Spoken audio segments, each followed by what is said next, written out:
which are obsolete now, but they're not obsolete. They're about to be obsolete probably within the next 3 years to 5 years, but it's still very important for our world. Then we have what's called the voice certification. And this is what I am studying for. And that is the different levels of voice. Then in 2020, February 2020, we're now 3 years later, we had a new change. Now they're asking people to, quote unquote, go to what's called the CCNP collaboration. They changed the word from voice to collaboration. And so why is this important? It's important for me because as a person that wants to be able to prove that he has been skilled in this world, I want to be able to document this for practice interview questions, i.e., and also for my own study, show thyself approved. I use the same Bible verse for the Word of God for my job, 2 Timothy 2:15. Study, show thyself approved, the work that need not be ashamed, right dividing the word of truth. Well, I would say right dividing the Cisco certification. Hallelujah. So as I'm studying for my doctorate in divinity in the Word of God, I'm also studying for my doctorate in Cisco voice, which is called the CCIE.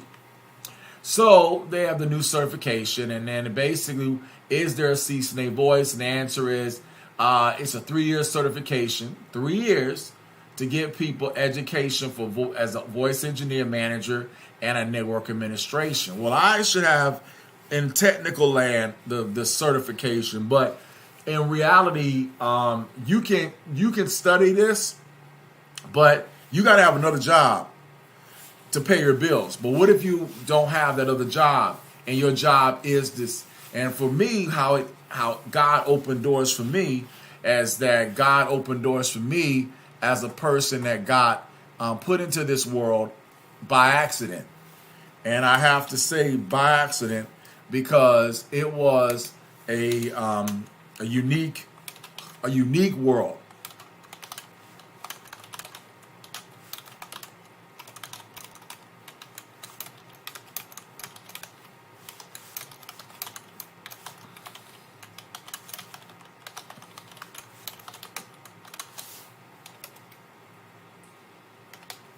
How I got put into this world was by a woman by the name of Sharon Cochran. Sharon Cochran was a woman that came out of a random stranger I met at a place I used to live at here in Atlanta, Georgia.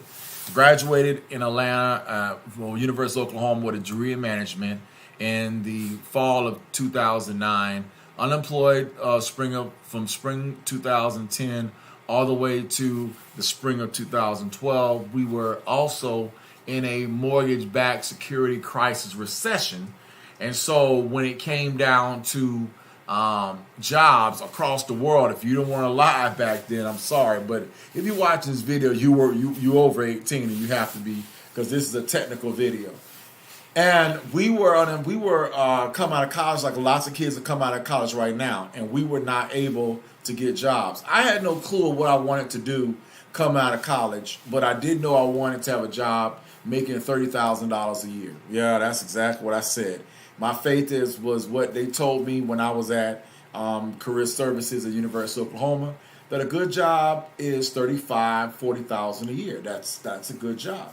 In my mind, no one told me that you can make $100,000, $200,000, $300,000 a year in this world. And because of the fact that I had nobody in my family that were computer savvy, I was not able to do these type of jobs. It's frustrating, very frustrating. And you get angry, but that's just the way life is. That only gives me more honor and praise to put God in everything about this video and say that it is the Lord Yahshua HaMashiach and Jesus and Yahweh for opening up doors for me to get into this world. And I still believe God has opened up doors for me to get my next job. So we have other websites like CBT Nuggets, which I already clicked on and told you about that, which I have. And we have Voice Bootcamp.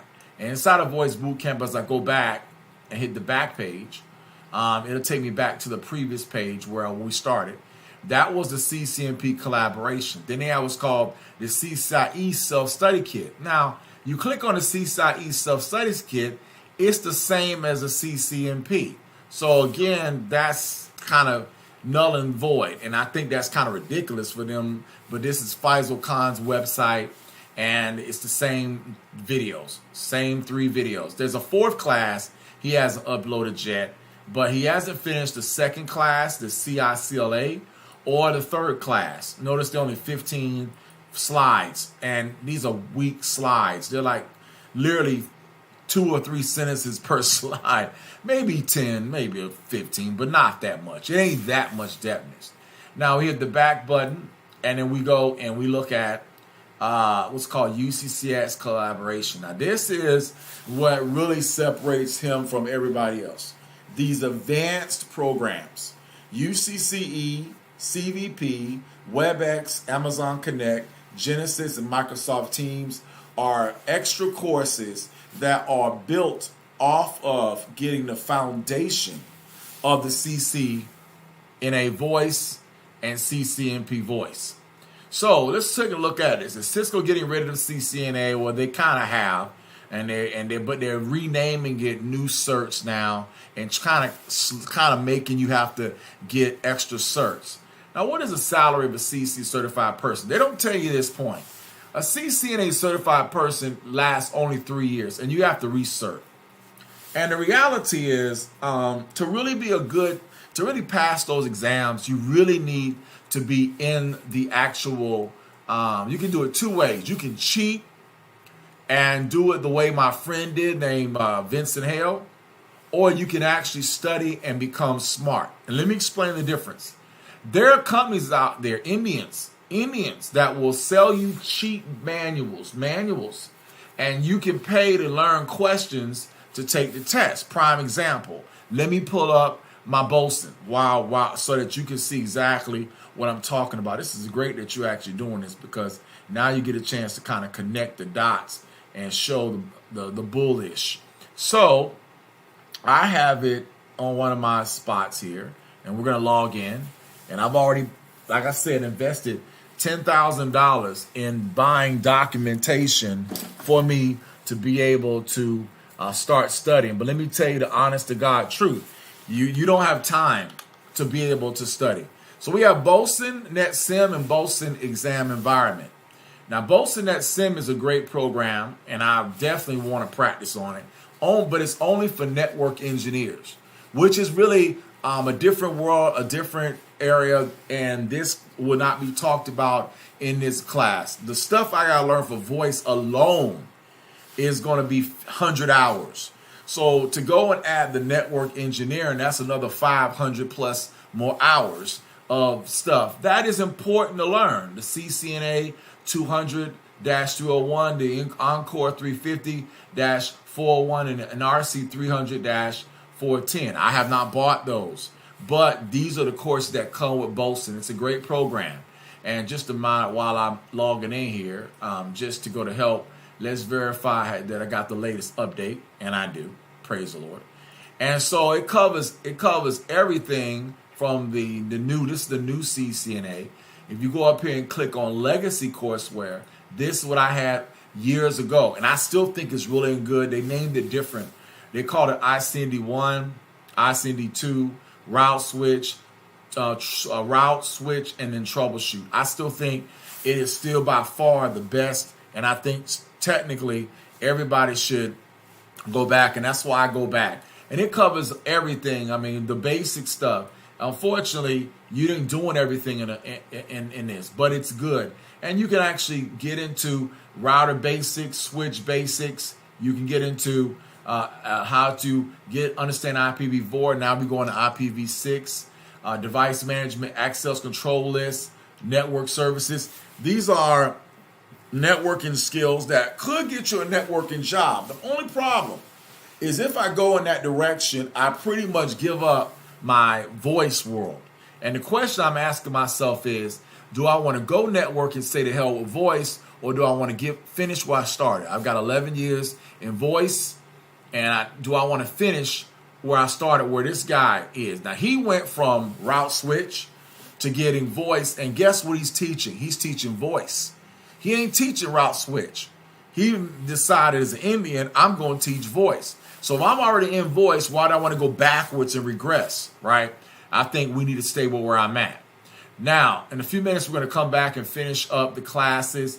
And right now, we're going to be talking about the traditional dial plan. This will be a demonstration of how it was way back when I started in 2012, and how VOSS, a VOSS, a program that would build out dial plans and they would push them out on a big call manager at a service provider called AT&T. And the companies would basically pay into AT&T. I would build it, and then it would run off. And of course, there would be lots of issues, and there were lots of issues with this. And since I was kicked out of AT&T due to they downsize all of us, the companies that I've been with, I have not been able to be with a service provider. And so my ultimate goal is to get with a partnership, a company that is a miniature service provider where I can be on an ad hoc team, where I can be able to work with the latest group of other fellow engineers as I'm going toward my CCIE, because that really is the best way to go. Working for a company that is like a 1,000 person company is not enough. Working for a company that has 25 employees, no. My job is to work with major, big time companies that have 30, 50, 100, 200,000 employees, like AT&T.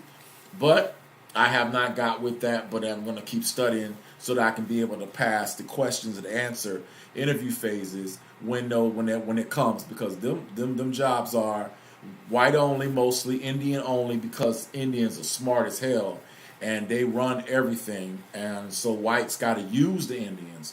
But if white people had the power, they would put only white people in this world. I've met very few black CCIE voice engine. I've never met one.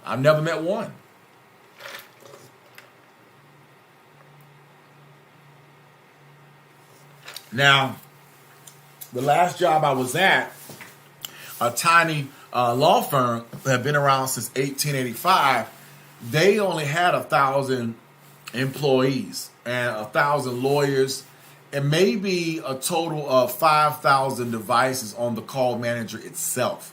That's it. 5,000 devices ain't nothing. A call manager can have up to 20,000 devices on one call manager. Plus, you can have what we call multiple nodes and sub nodes. So you can have a call manager of 50, 80, 90,000 users, devices, and each user could have 10 devices. So that's a lot of devices. That's what it's designed for. Well, companies always trying to find ways of doing less, but we're trained to be able to know the max. And that's exactly what my goal is. Even though you as a company don't want to do the max, I'm going to study to know what the max opportunities are. So basically, I got into Cisco because of Sharon Cochran, and I want to say up front, thank you, Sharon Cochran, for the opportunity to be able to have this job. She retired from AT&T many, many years ago, and I've lost her name and her number and all contact with her, and I would love to have kept in contact with her, but that's sadly the lesson life is. But the great thing about it, I still honor and thank her, and I document her name on this video. From Atlanta, Georgia, she was a director of circuit provisioning, low speed provisioning at AT&T, and because of her and meeting her at a church called Green Forest Baptist Church in Decatur, Georgia, she gave me an opportunity of a lifetime. And I would truly say that I would love to believe that God has changes all races, and that Dr. King's promise is true, but it's not.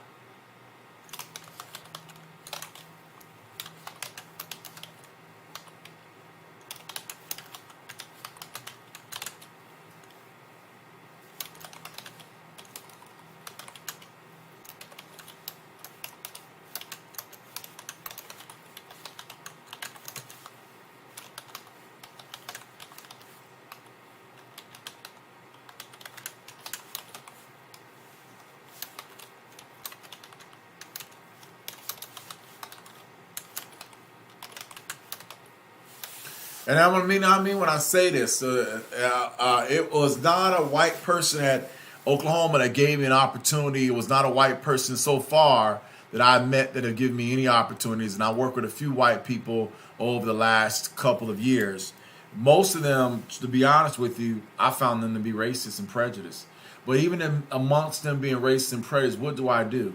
I remember that Deuteronomy 28 is the reason why they hate us, and that I am in a position where the average African American makes $40,000 a year, and I'm making $62 an hour or $128,000 a year. When you are a black man making that kind of money, you already know how black people are going to look at you, and we already know that we are only 12% of the population. They can't help but hate us. You know what I'm saying? And so I understand where I am.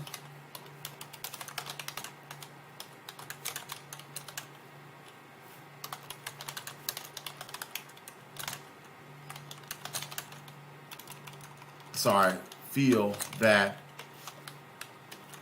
will still help me overcome as Dr. King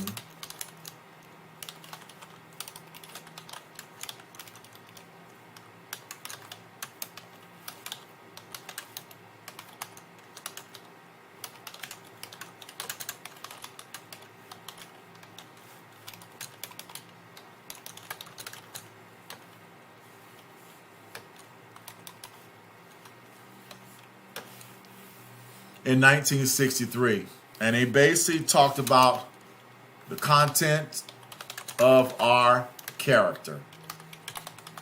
And that right there is what I'm here to talk about, the content of my character. And I believe my character is great, and that's what's going to open up doors, and I'm going to fight like HEWLL for me to be the best I can be, despite what they hate or dislike about the color of my skin.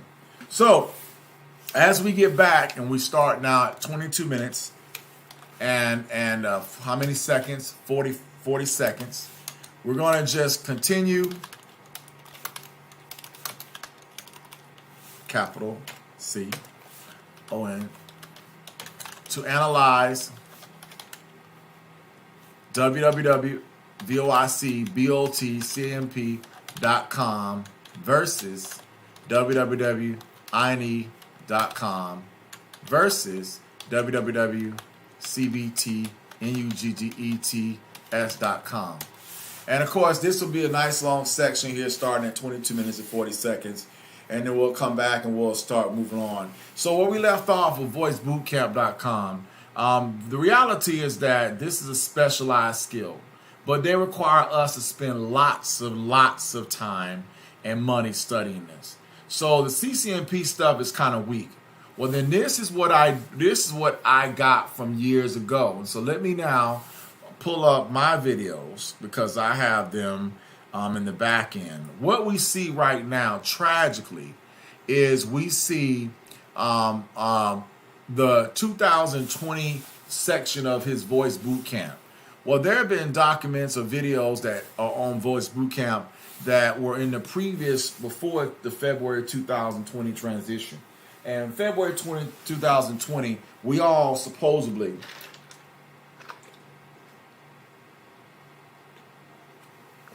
had to get the new cert, or our old cert is gone. And so, unfortunately, I tried to take the cert, but when you are a young engineer with only really 3 years of experience, and to really pass the CCNP, you need about 9, 8, 9, 10.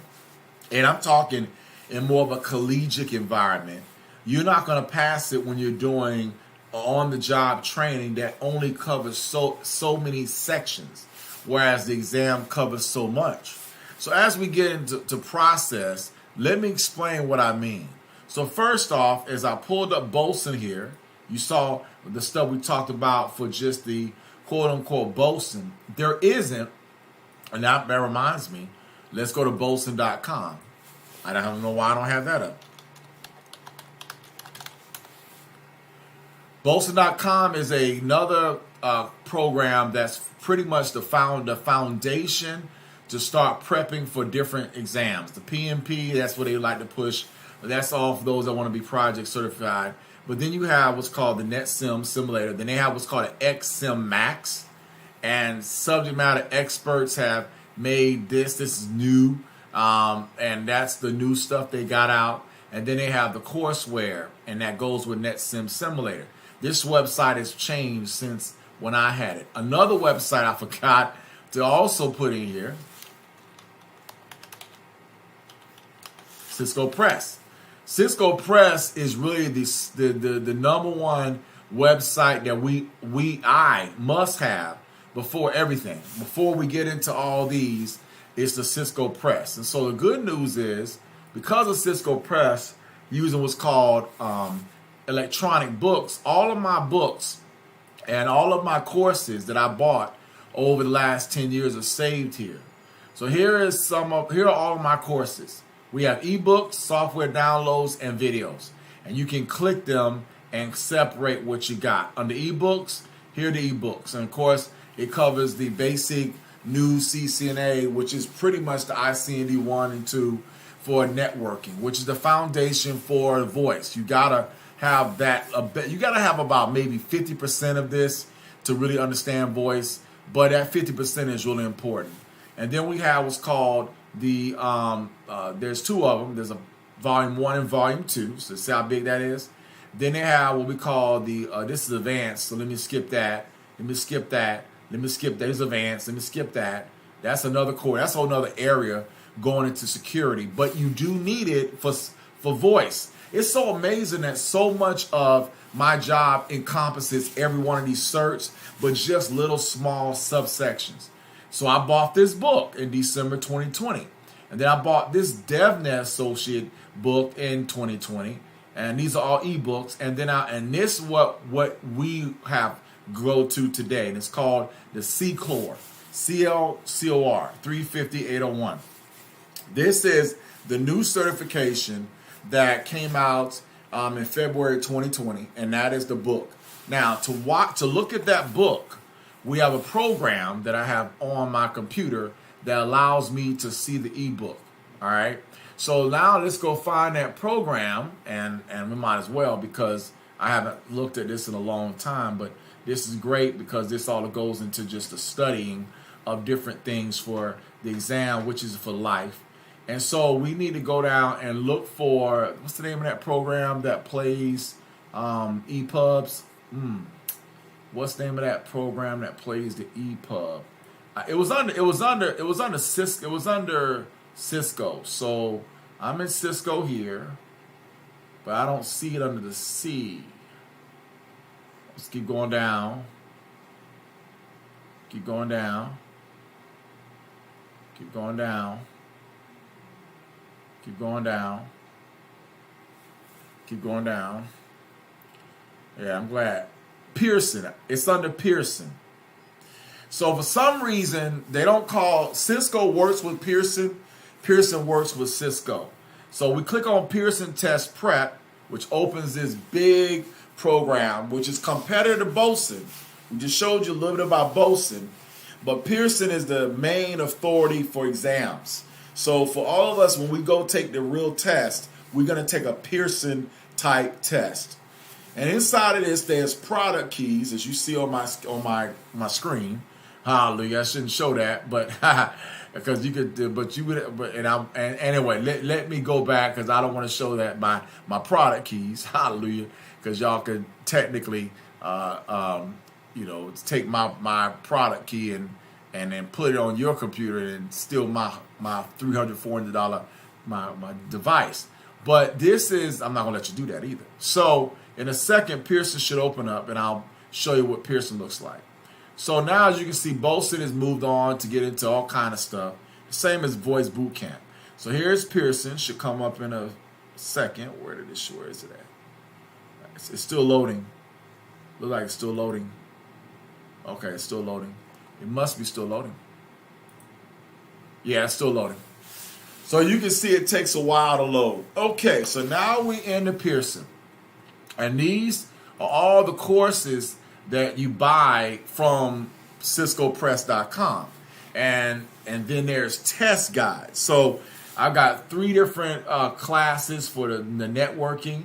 I got a route and switch old class. That is the same as the new 200-301. All of that is good stuff for network. It's good for me. It's a good technical world. The problem is that I'm not applying for a networking job. I'm applying for a voice engineer job. I don't have time, because you don't do, and as a voice engineer, you don't do networking. You do voice.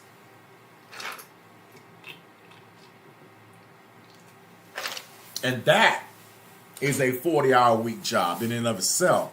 So inside of that, you have the option to do what's called an exam. You can actually do practice tests. And so we have the C-Core, and that's the one that I'm going to double click on. And these are the areas of the C-Core that we're supposed to know. And it covers everything from introduction to collaboration to monitor Unity connection. This really is the area where we need to study, and we're going to practice this. And this will be a future video where I go through questions and answers, and I'll be documenting them. And the more hours and hours and hours you spend looking at questions, the better you get. But you really don't get that strong. Why? Because the questions expect you to know deeper than the cue. The question is just the tip of the big ass iceberg. The iceberg is the textbooks, right? So the big question is, how do you look at the textbook? So this is the question, right? And then later on, the question is, how do you look at an EPUB, right? So first off, we're going to go pull up my files, and then we're going to go see if we can find, because I have it in different areas, where the EPUBs are, because I tried to save them in multiple areas. At the same time, while I'm over here, let me show you my folder, my Easy Store folder. This is where all of my Cisco CCNA stuff and my previous jobs and all my documents are. So this is where I stored everything from my previous boss, Calvin Kwan, pretty much all the stuff that I had from 2012 at AT&T, I have studied and I've saved. And thank God I'm a good person to save stuff. And it covers everything from jobs that I've had. We have what's called the wiki folder. This is my provisioning guides, and these are old provision guides from version 10. So 11, 12, 13, 14, 15. There's no 13, but there'll be a version 14 and a version 15. Because even with Cisco WebEx coming out, Cisco will still be sold. I mean, it's going to be sold until they bring up a better program that's on par with Cisco UCM. If UCM is 20 plus years old, WebEx is going to have to get 20 plus years old before they phase out, UCM or call managers, what people call it. And so here's the provision guide, and these are all the provision guides that we have from AT&T covering Jabber, multi-line Jabber, MRA, even WebEx way back then. Here's a WebEx hybrid data security nodes. If I double click that, you'll see an ETG. We call it basically ETG means engineering training guide or engineering technical guide.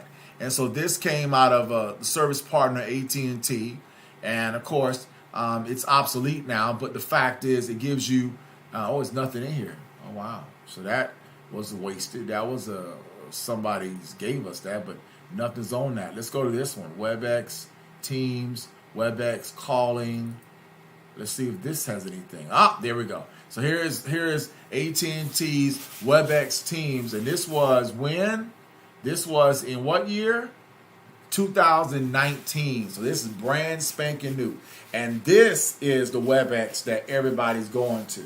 So for me, as knowing that companies are going to WebEx, to be able to have a 2019 document that breaks down, that was the initial release, October 30th. This will be something really hot to be able to understand, and I'll be able to meditate this as I'm studying WebEx as well. The next thing we have is, sorry, somebody's people calling me for a job. I mean, for money. They owe money right now. I gotta call them back and let. They're gonna call me every day because collections. I'm under collections right now, and that's why this is so important because of this. So I'm so glad I have my easy store provision guide. We'll make sure I'm gonna send this to my my computer desktop so that I'm able to instantly go here without having to go find it. So send it to the desktop, create a shortcut. Because really, my job is provisioning guides. The provision guides plus the textbooks. By studying the provisioning guides and the textbooks. A lot of other things is not important, but that's important. Now let's go back and we're going to now go through this and try to find the textbook folder. There it is. And it's 2 gigs. So now that's where we're looking for. So we're going to send this to our desktop. And inside of this should be, it just only has WebEx. That's a video that I did. I thought it would be more than that, but that's my own made video. Let's go look for Cisco. I thought it would be Cisco Press. There's a UCC. There's a contact center.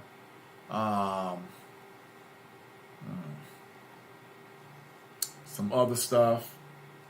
Okay. I have a little section that I called the thought I moved over on this drive. I don't think I have. This is C-Core. This is videos that I was trying to do some debate on to make. Let's see. Lalo Nunez. This is another person. We'll talk about him soon. Lalo Nunez is the videos that he did was called CBT Nuggets. And that is another class, and we'll get to, where he covers a lot of courses. Unfortunately, I recorded these on my iPad, and so I don't have them in order because the iPad doesn't save them in a direct order. But it definitely, I have multiple copies of this, and we call these CBT Nuggets videos, so I can move that into that section there. But I'm looking for, it looks like it's not on this drive. I'm hoping it's not on my other drive. I had a drive that the Toshiba died and it's not allowing me to log in. And I'm angry because I needed that drive. But it was a very old Toshiba drive that I really shouldn't lose. So sorry, I double clicked something. So now we're going to go back and we're going to, this is the drive D, this is a one drive, but I have a drive E and I have a drive I. I is the other drive that I also have, and this is the old drive. This had my Cisco backup folders as well. So in here we have, thank God, I think this is the drive that I was looking for. But I have some other stuff. Here's another folder. I try to make backups of backups of backups. So the good news is if one drive dies, there's another backup, and this is a great one. This is 4 gigabyte folder of all of my Cisco AT&T documents. I was so good to save from service delivery all kinds of customers that I worked on, that I helped build, and documents, and I mean, that's the blessing right there. I'm just so great. This is critical stuff from AT&T Labs, bulk stuff, Caltrans, working with the ISR router 4300. This covered things that I didn't completely understand because, again, I was a babe in the world of Cisco voice, but I still documented stuff like a LBO config generator, which would help you make your configurations for the router so that you can, use it for voice and dial plans, things that I needed, because the tragic part about it was there wasn't any actual official training for voice engineers. You learn that crap on your own, and I had to go find and look, that's the key word, find and look for stuff. And as I was looking for it, I would make folders on my hard drives of what I found. So, for example, we had all kind of labs like a Voss lab and this is all AT&T stuff. I don't even think people use Voss no more. And there is a little segment of engineers at AT&T still to this day.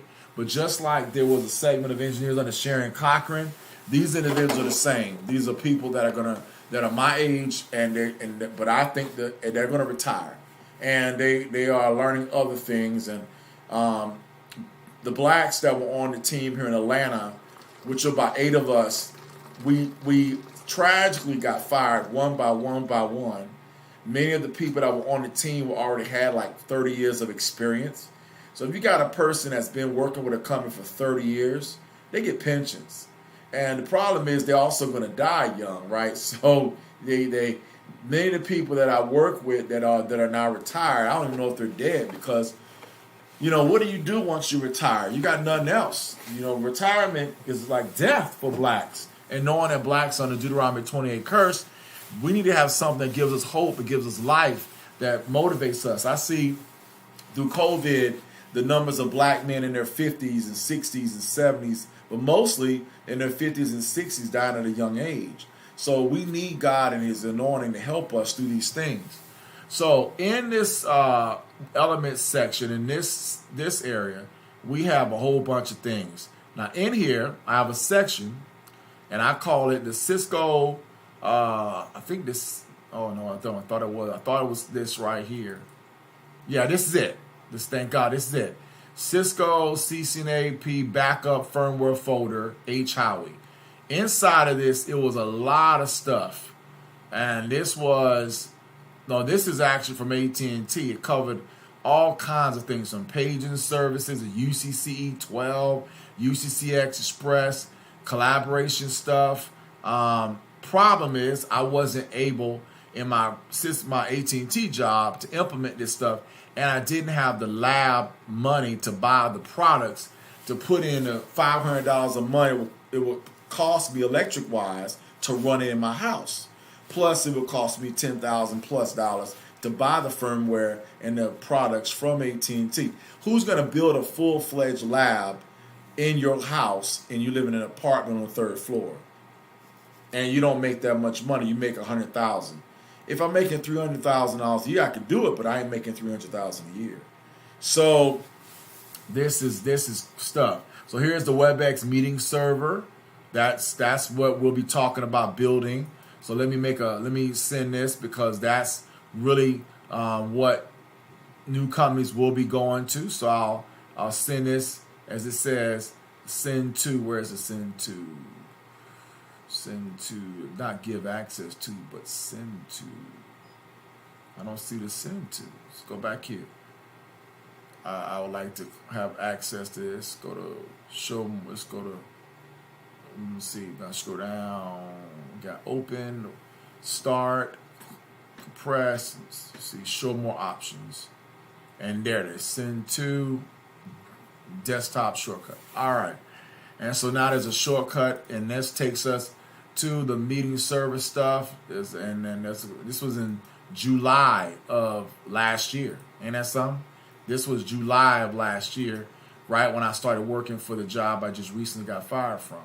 So this breaks out the tools for WebEx meeting server and stuff like that. So as I open up this, and I'm going to extract it, I'll extract it to that folder. And you see where it was, WebEx Meeting Server 4.0, right? And as you can see, it already locks it in. And then now all I gotta do is hit and now it's extracting. And there's an MSI file. And you can actually install this on your computer and that. And then there's another one. We'll open up this. We'll do another extract. And it looks to me like multiple MSI files. It's already set to go to the right stuff, and they got them in different languages. And now we're extracting this. And so this zip file is being unzipped, and it's extracting it here. And then we can change it from the languages that we don't need. So as you can see, they got different languages and stuff like that. It's called an installation database. And so we got it in different languages, and we just got to just take it out. And we'll be coming that later. There's the regular one. And the ones I don't need, I'll delete. Because we already got it in a zip form, we can always extract it. Sorry. And then boom. So all those different languages I don't need, but just to just know that it's in multiple languages. So we got that. We got a desktop icon to go look at that. And this is a Cisco meetings disk image file. What is that? ISO. So the ISO file is basically a file type setup for zip. It's like a higher level than zip. You got zip, RAR files, and ISOs even bigger than zips. They're like when you can store gigabytes of data in an ISO file compared to a zip file. So in that, you can see we got VMware EXI 6.7, 7.0, which is really important to have for all of this because everything runs off EXXI. We talk about various things in this world, and it covers, these are all the documents. I spend lots of money buying products off of eBay for running stuff in my home lab, which I don't have running right now. Due to the fact it costs lots of money for electrical costs, and half the time it's running, you're just burning electricity. And I don't have all the pieces anyway. I don't have all the phones. I don't have all the products to the phones, and I haven't mastered connecting it to the ISSP through the internet to a provider so I can get live telephone calls going in and out. I'm still, like I said, I'm still at that intermediate stage, and that's what this blog is all about, to go from the intermediate to the advanced stage. But the good news, I have this stuff. So as we get back and we talk about things, we'll come into these little areas as well. And then we'll come back here and we'll talk about this as we reorganize all of the different areas, tabs I got. And they're not that many. It may be about 150 different little tabs, minus some of the extra ones down here that are not used anymore. And we'll go through this and kind of throw away what we don't need, keep what we're going to need, and it'll be a great way to organize our knowledge base, because this is my technical knowledge base right here. Okay, so in the meantime, we know that jobs are going to be opening up, and I've got to apply for them. But the biggest thing in the applying process is making sure that I get the interview and then pass the interview. So this is really part and parcel for me to pass it. I love the fact that I'm able to talk. As you can see, I can talk about a lot of things, but I got to say exactly what they want to hear, how they want to hear it, because the reality, these white mother suckers are white and they hate our guts, and most of them are thinking that we're less than as a black anyway. So knowing they think we're less than, I got to do a better job of proving that I'm not. Okay. So the first thing I want to do as I kind of organize this is I want to kind of search for voicebootcamp.com. So he's going to my search menu, Voice Boot Camp. And these are all of the titles that I have called Voice Boot Camp. Some of them have www, some don't. We're going to go to the ones that say www, and we're going to click on it individually, and we're going to update the title. Or we're going to just go here and just retype it so that the organization is right. And I'll update my little errors because there's always going to be some errors. Then we go back and we hit search again, and we look for another www. Do the same thing. And as you can see my titles, you can see that I've been trying to document everything. But the good news with this is it's going to allow me to have organized. And so, because if I organize it right, my search will be great. So as you can see, there's a voice boot camp. We're using what's called a safe DRM. We'll talk about it in a minute. And what safe DRM is, it's a player that this guy gave us for me to watch videos that he doesn't want me to be able to save. Well, I understand you don't like that, and I get it, but I am saving these babies in Jesus' name. I'm saving this knowledge and making my own document, making my own SOP or standard operating procedure. And this was the package that I purchased way back December 19, 2020. And yes. And so what it was the 8X collaboration package. This was the old Cisco stuff prior to the quote unquote February 2020 change. And so this was all videos that were on sale for $699, but it covered so much. And so what ended up happening, we had a COVID virus, which the whole world shut down. And as I was smart to go on his website, I noticed that they use a program called XFast. And XFast was a DRM program. And so I spent $18.99 back in February 2020 on buying this. And then now he discounted it 50% off. Why? Because he was getting ready to come out with the new stuff, which we talked about earlier in the call. And within this, it had all these courses. Look at this. Look at this.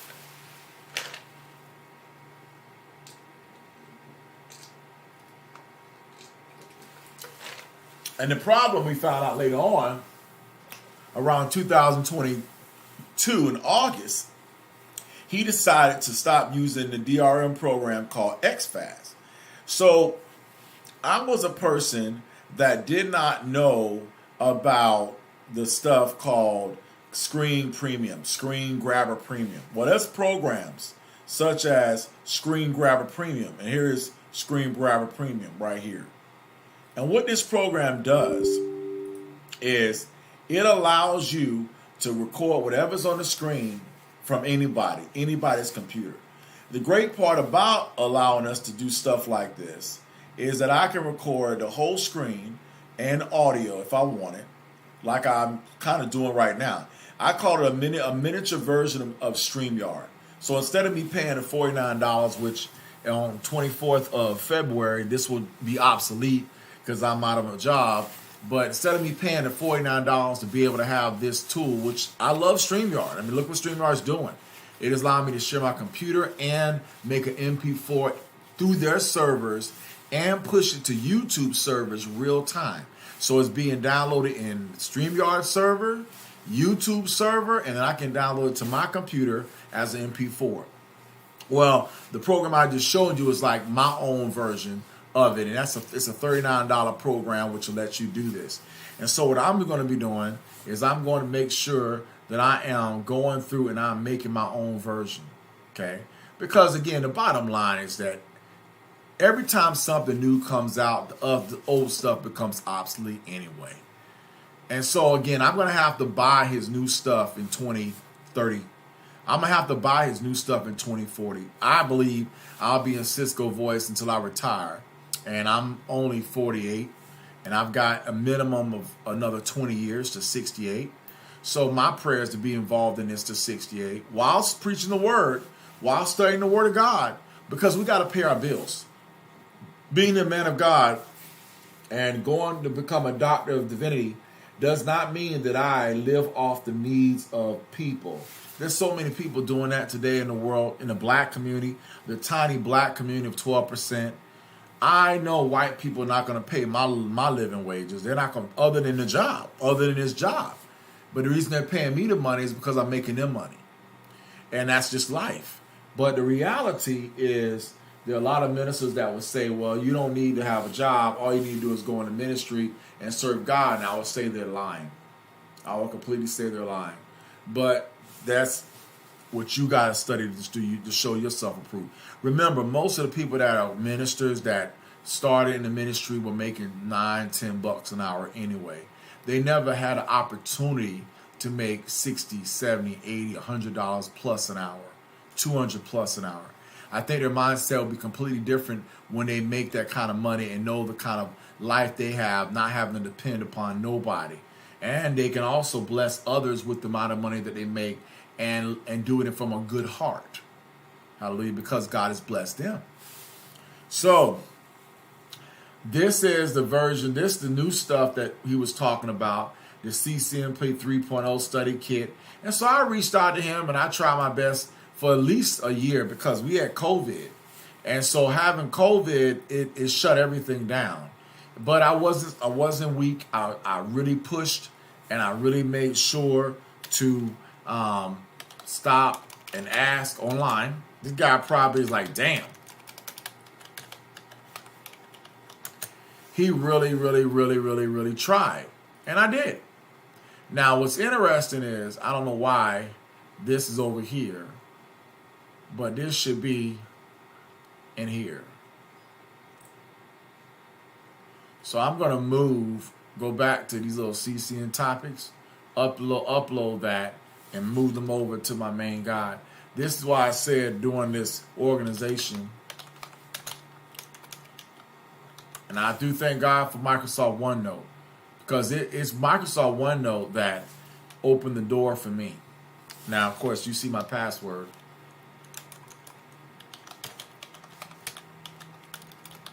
And I'm going to have to make sure I turn this video to a private video because I can't let y'all see my stuff. But the good news is the benefit is not really for them. It's for you. Doing all this work of organizing your brain. It's in essence like the white man who organizes his books. And he said, I organize all my books in a big old brain. He called it, he reads lots of books, and he has like a little filing cabinet where he organizes books. Well, guess what? My filing cabinet can be online electronically through YouTube, through OneNote. This could be my mind map. This could be my brain. Hallelujah. So I'm very grateful for this. Here's another one. And as you can see, Voice Bootcamp.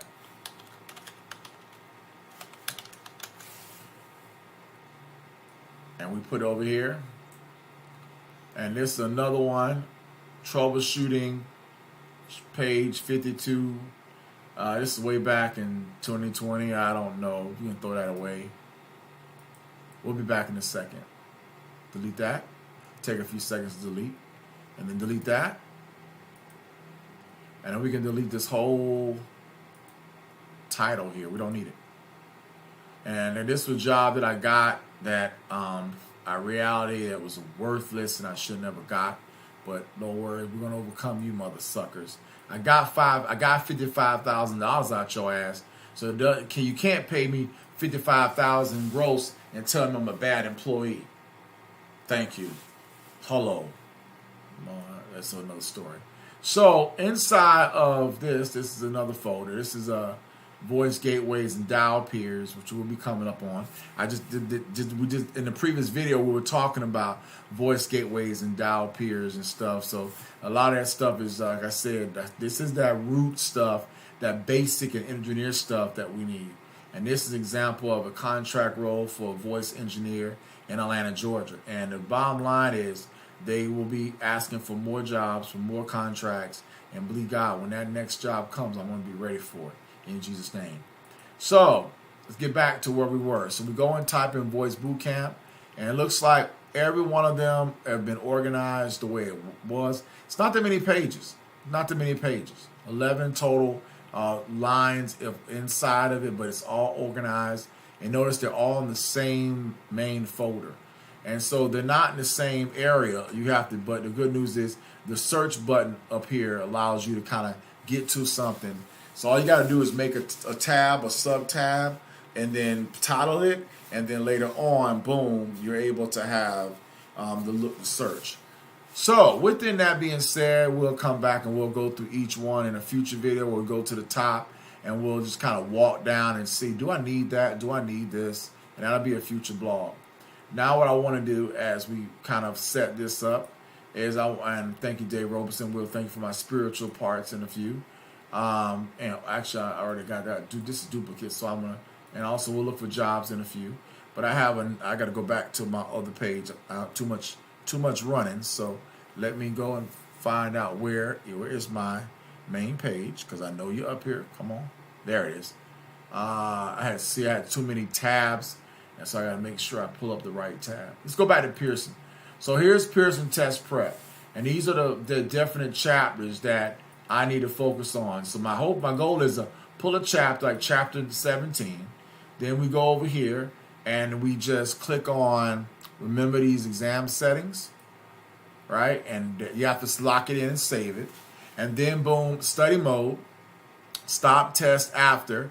And for me, I'm gonna, because of the fact that I understand my brain, 30 minutes, change it to 30 minutes. And then boom, randomize questions, but order by objective.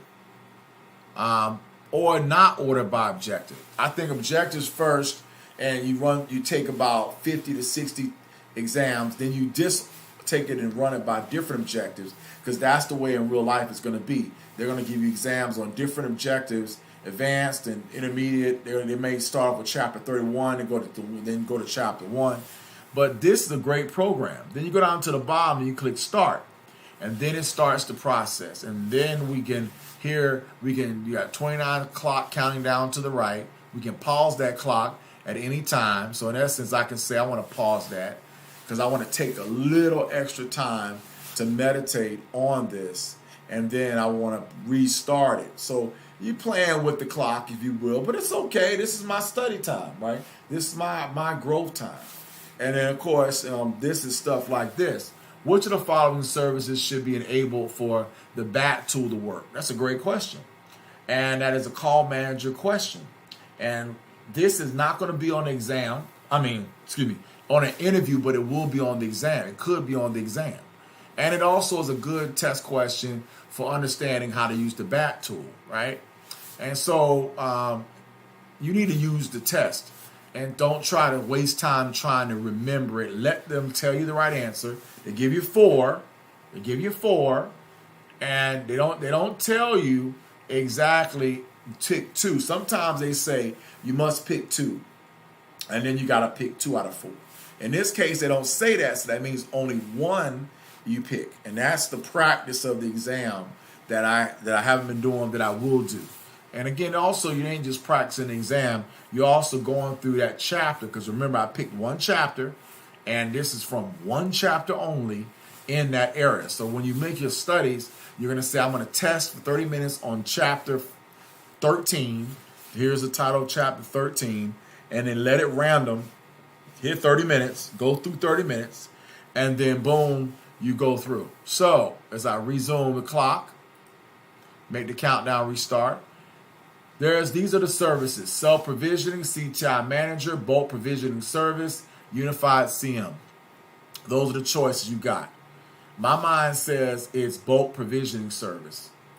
I'm right now going to guess. You can do 2 things.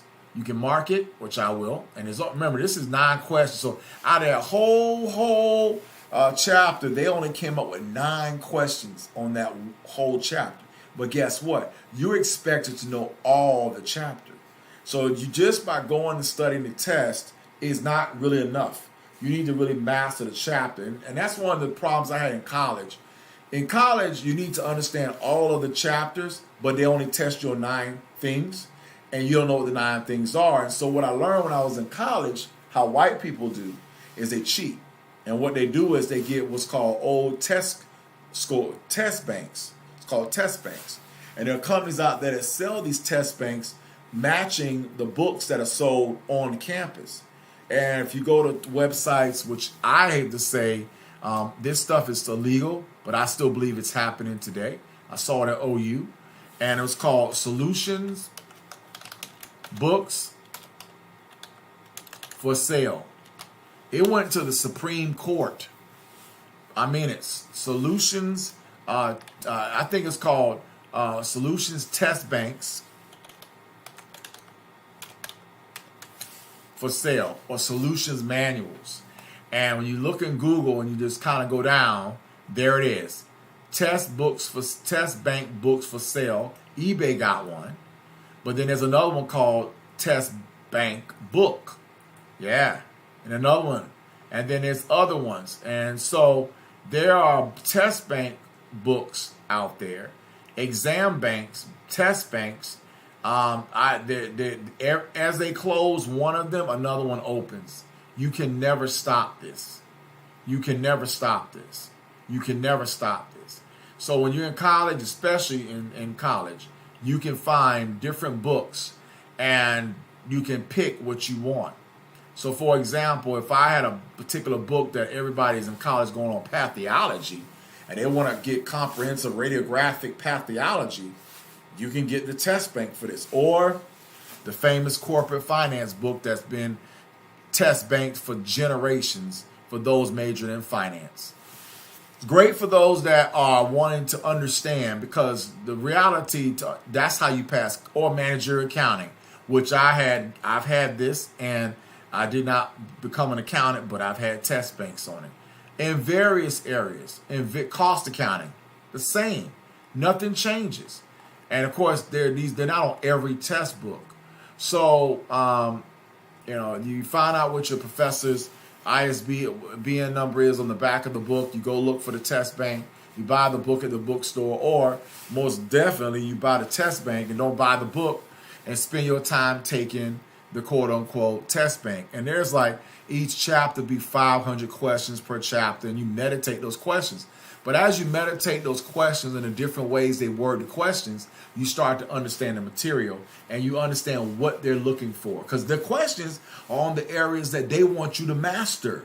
So in essence, you don't have to worry about the crap that's not on the test bank. You worry about the crap that's in the test bank. So it's kind of a win-win. So if I was looking for a book, you go up here to the top, and of course, and at this moment, I'm talking Cisco Voice, and there is not really going to be a test bank on, I would call it, I'm not even sure what we call this, but if I was looking, as I will look right up now and see, I doubt they will have any CCNA books. Let's type in CCNA and see if anything pops up. Nothing. Exactly. Let's type in, what do we call it? I got a book from college, and it's over my on my wall here. That was at a college course, and I think the name of the book was, it was talking about the history of telecom, and I bet they may have this book in the newest version, because I would bet $1 that the book is still being taught in computer science courses all across most of the Tier 1 universities. But it covers, and I repeat, it covers the, it doesn't cover this.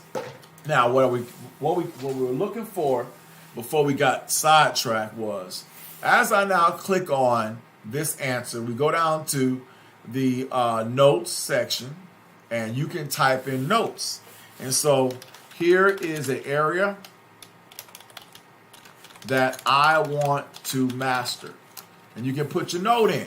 You can save that note. So in essence, it's one way of making a note on a test question for you to study. It's great. This is a great tool. And then we hit answer.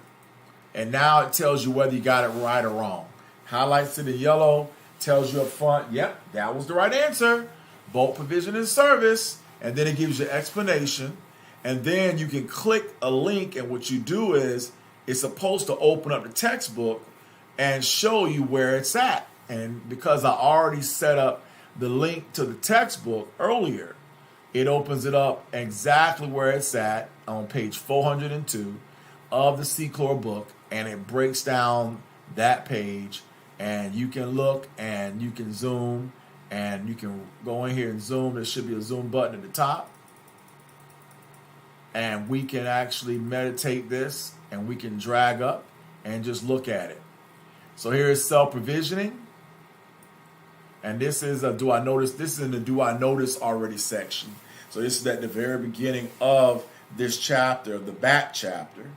And this is called the self-provisioning process, which is a really important process for phones so that people can connect the phone to their cubicle without you having to build it. The problem is, as I saw in my previous job, that, yeah, if you have multiple sites around the country with different dial plans, when you self-provision, you have to self-provision based upon the site that they're in. And since we divide everything up into different sites, the self-provision only can be on one site.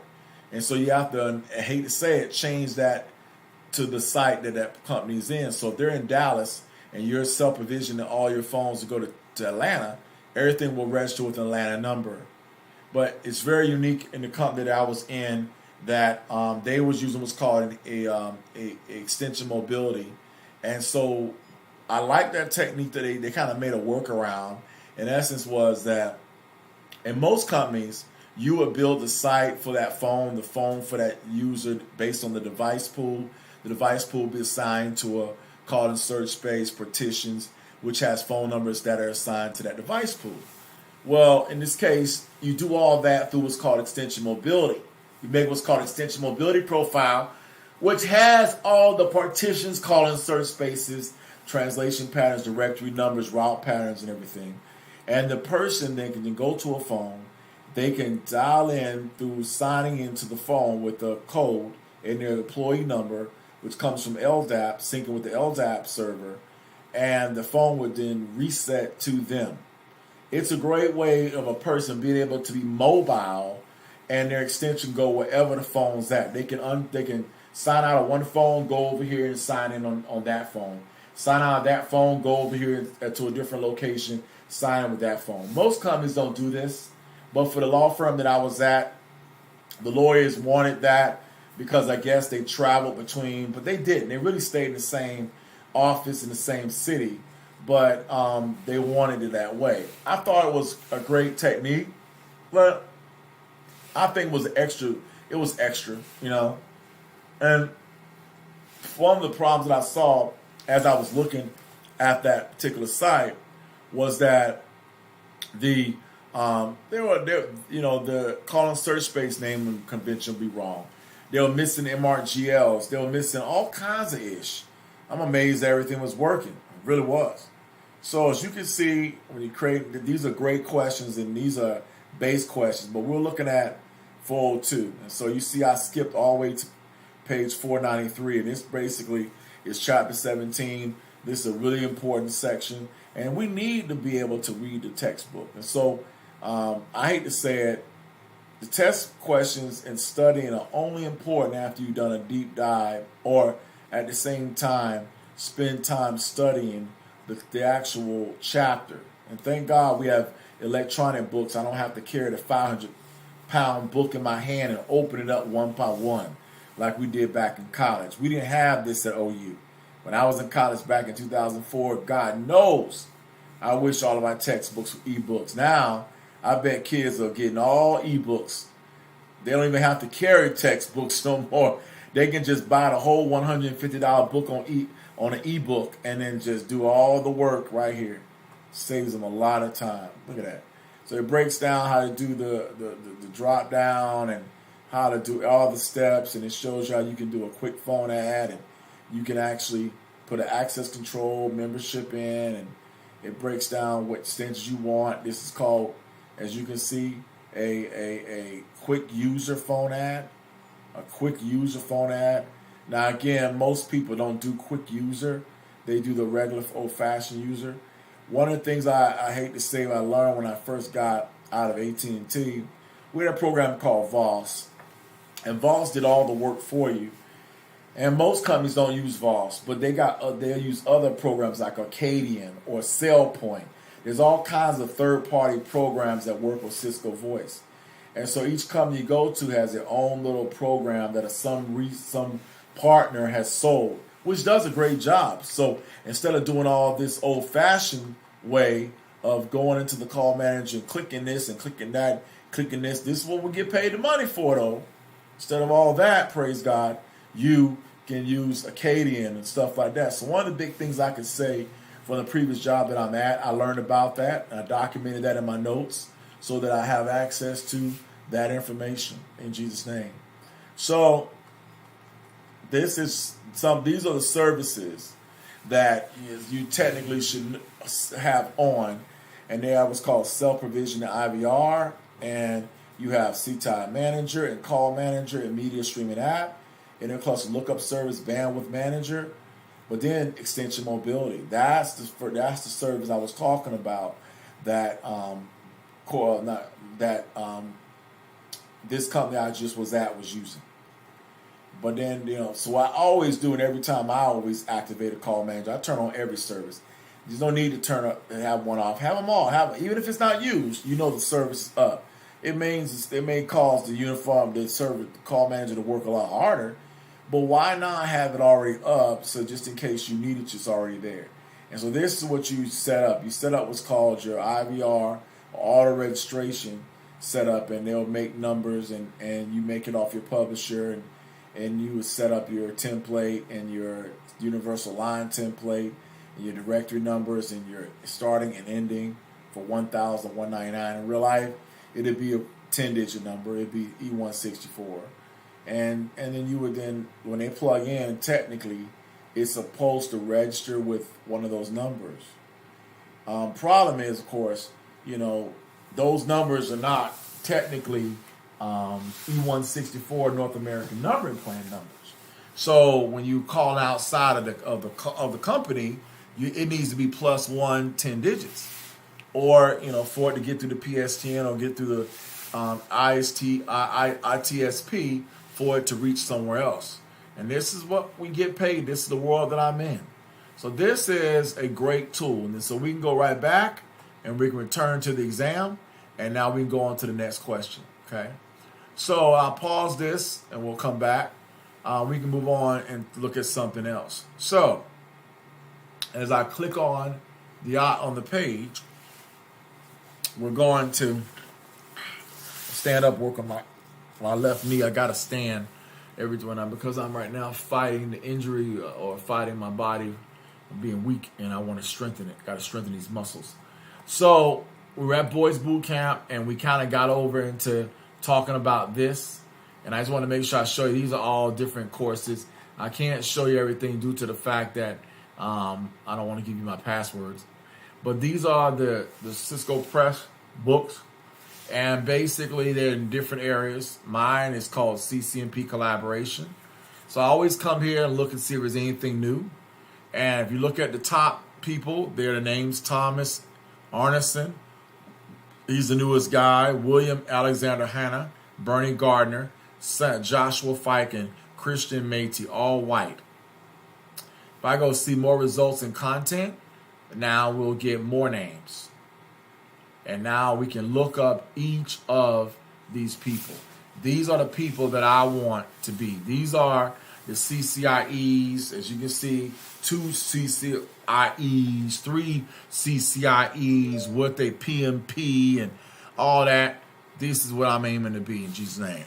So, 8 people in the name of Jesus. There's Brian Morgan and Jason Ball. And so there are lots of stuff going back to Brian Morgan. And I have most of these books. So we click on Mr. Thomas Arneson, and you can see a little bit more about him as he started off way back in the day. And these are the classes that I already have. I have this one already, and I have that one already. And so that's the advanced. It's the advanced stuff, and that's where we got to study it. William Alexander Hanna, he has the old books. I already have these. They're now on sale, but they still sell them at $55. They're still phenomenal stuff. Great foundation. Bernie Gardner, great foundation. I have that book. Great foundation. Joshua Samuel Finke, great foundation. I have that. That's the same book we just saw. All 3 of them are in the same book, so that's why they pop up the same. This person, I don't know. This is CPM security. I don't have that, but it's obviously this is partly of stuff. Notice he's in Romania. Yeah, we got a Romanian. My ex-girlfriend was Romanian. Then we got Brian Morgan, and this person is got no books, but you can look and you can see he's working on his IT skills. He's got basically 2 young engineers between 12 and 18 that he's teaching them the stuff, so they already set. You see how blessed it is to be able to have knowledge of what to do, and then now you can put it into your kids. Damn, that pisses me off. But Deuteronomy 28 is the reason why I didn't have it, and a lot of my black boys and friends don't have it. So thank you, but I thank God for this. This is what motivates me to study So motivates me to do this live stream. And in this we have more stuff, and this talks more about network design and really getting involved in some of the enterprise. This is more the network, and I'm not the network, I'm the voice. But if I ever could go network, that would be a joy, but I think you will forget a lot of your voice once you go network. I think you will. Let's go back and let's go look. And now we already been here. There's no new books. We just double checked, and so we can move on. And I already bought the video training. Let's double check. There shouldn't be no new video training available, but I've already bought the video. And here's the CCIE collaboration. And here is the deal of the week. This already got this. And it's the CCIE Collaboration Lab. It's 2015, so it's pretty much obsolete. But you already got it. But it's a good start. So now, as you logged in, you can see it kind of gave you a double page. We can close that second page. We took the time to go at Bolson. We took the time to show you what I got. What I want to do now is I want to log in, because I don't think I've logged in. No, you haven't. So once I log in, it'll now organize it to me and what I bought. And so we'll show you what I purchased in my products. And these are some of the things you can purchase. NetSim, EasySim Max, and courseware. And so these are things that I got and I could manage. And now you can see what I have. I got the online practice exams for the CCNA base stuff and the activation keys and all that. We go over to where it says my purchase history. You can see all the things that I purchased. $198 here, $298 there, $314 there, and on all the things going back all the way to December 2019. That was actually the month I got laid off or got the notice I'm going to be fired from AT&T. So I started back right at that period of time. And then, of course, you got different special offers. And if we look closely, based on the fact that I bought things, they got other programs that you can get a cert in. And there are Indians out there that cheat, and all they want to do is get more certs behind their name because you can cheat. And I think morally it's wrong. And I'm not. I'm going to just stand on the fact that if I'm not studying officially, I don't want to cheat just so I can pass the test. So we got the CISSP, which is another class everybody's talking about. Then they have what's called AWS, and they have the practice exam for AWS. Then Encore, these are the networking certs, security, DevNet, the basic CCNA, and I already got that. And then we get into some new stuff, CompTIA, ethical hacking for those that want to be ethical hackers, which are white hats. And then we get into Microsoft and PMP. There's nothing else in my world. Like I said, my world is uniquely experienced, and that's good in a lot of ways because I am a person. Notice that when you go to professional in Cisco, you see enterprise. So technically, if I switched over to enterprise, I will probably always have a job.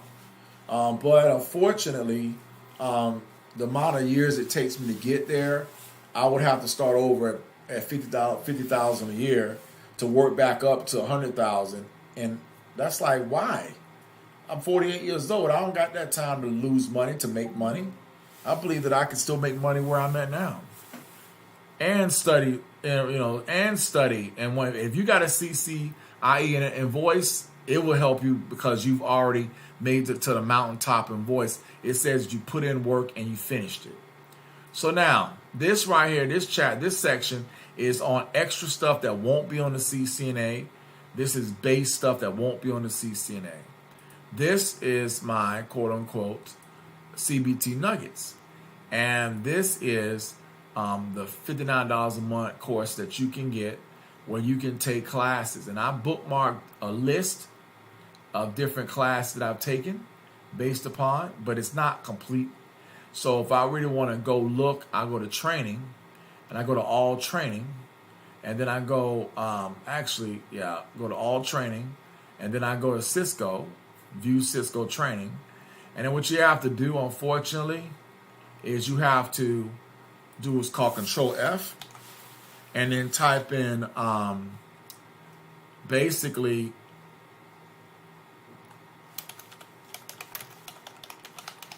collaboration. And it only brings up that one at this moment. Three classes.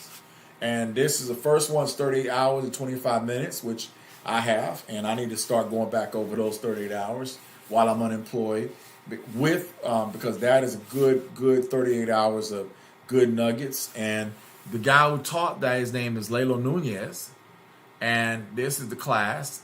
And you can't watch it until I pay $55. But as you can see, I have all these areas or skills to watch.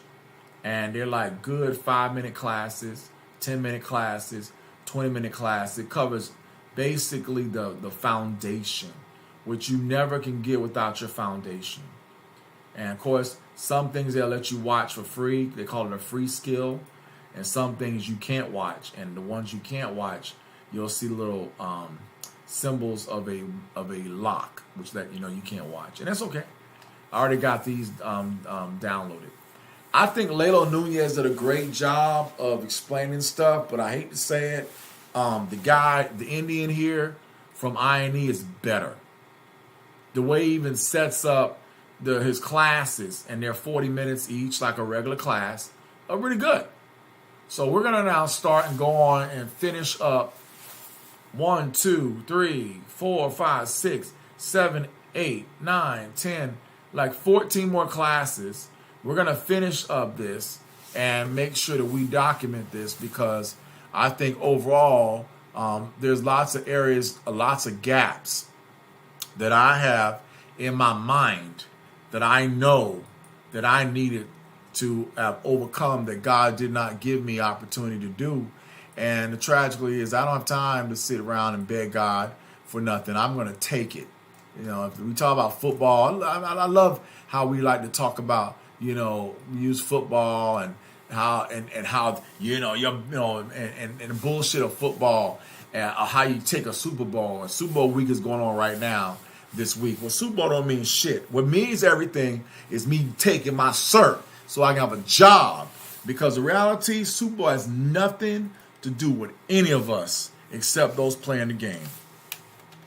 But to be able to pay your bills and to be able to live, critical. And that's exactly why I'm proud of this. So we're gonna go back to the old-fashioned www.ine.com.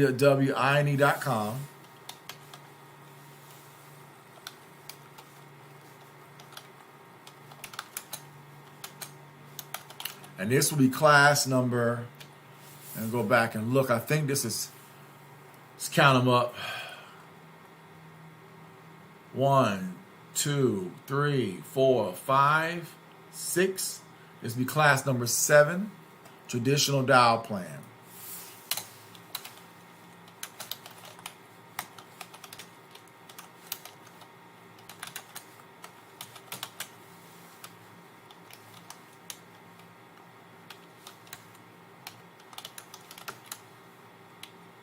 And this will be video. And there's multiple parts. So this will be video 1. And this will be hour and 20 minutes. So we need to make sure we put in here 1 hour, 20 minutes. So let you know that, hey, that's just going to be a nice section here. All right, and that's the foundation. So let's get started. Let's start.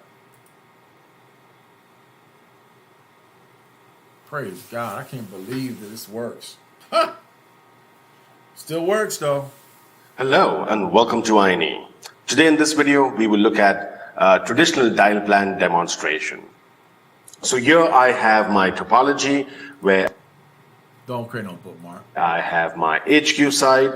I do have some publisher. I have a publisher here on my HQ site, and I have a subscriber. I did have another subscriber, however, just to save the VM space and the CPU, we kind of removed that. But again, that's really not needed for this demonstration.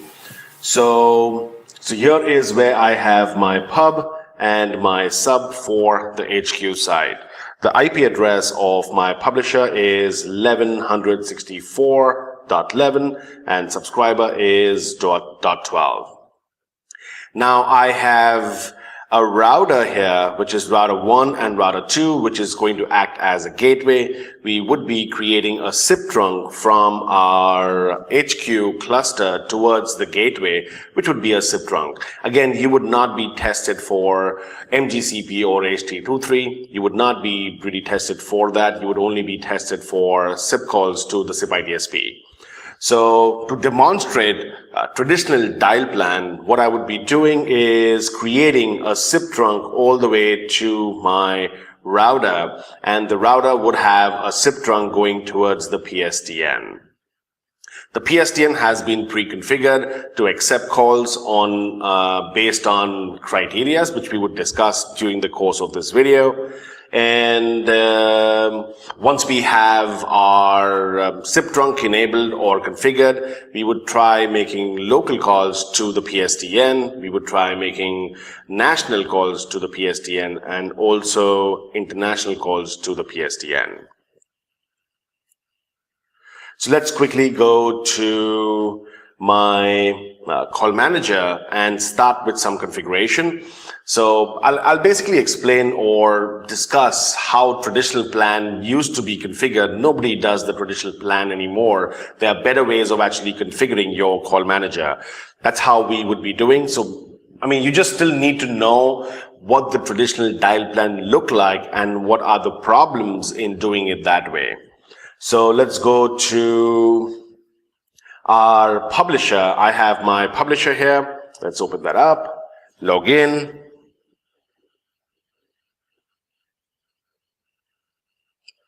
And the first thing that I would do is create a SIP trunk to my gateway, which is router 1.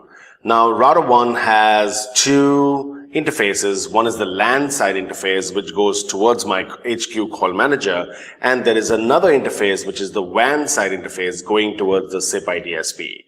So we would make a SIP trunk with the LAN side of my router. So let's go to device, device trunk, and create a SIP trunk.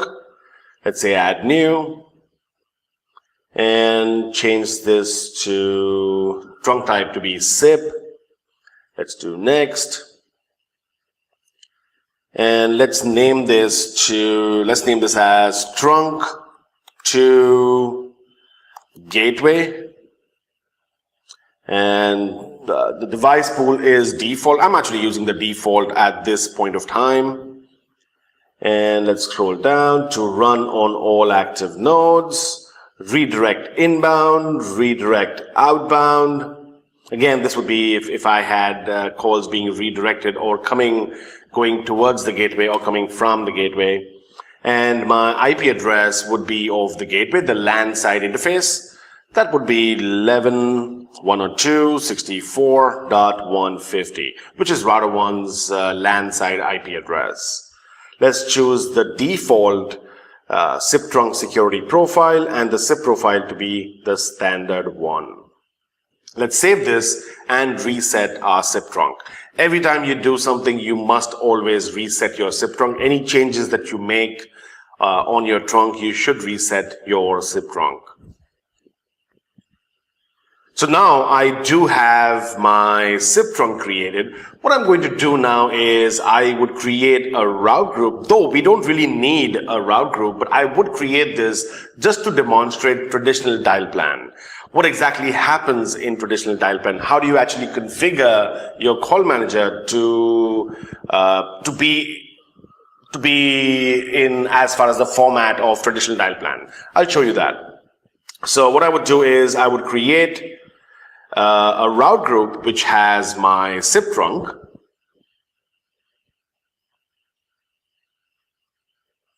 Let's say add new.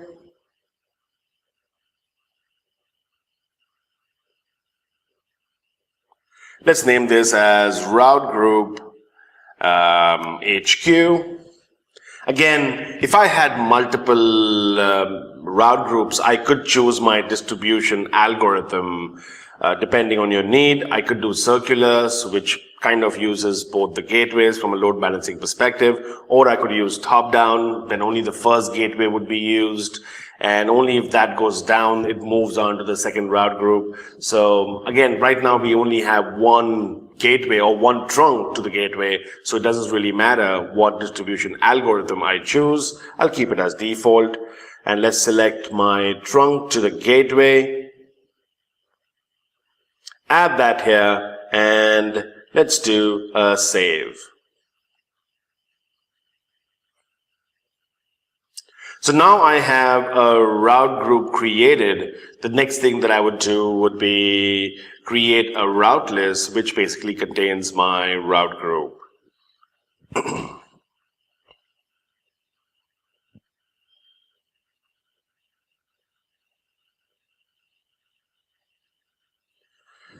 Let's name this as route list HQ.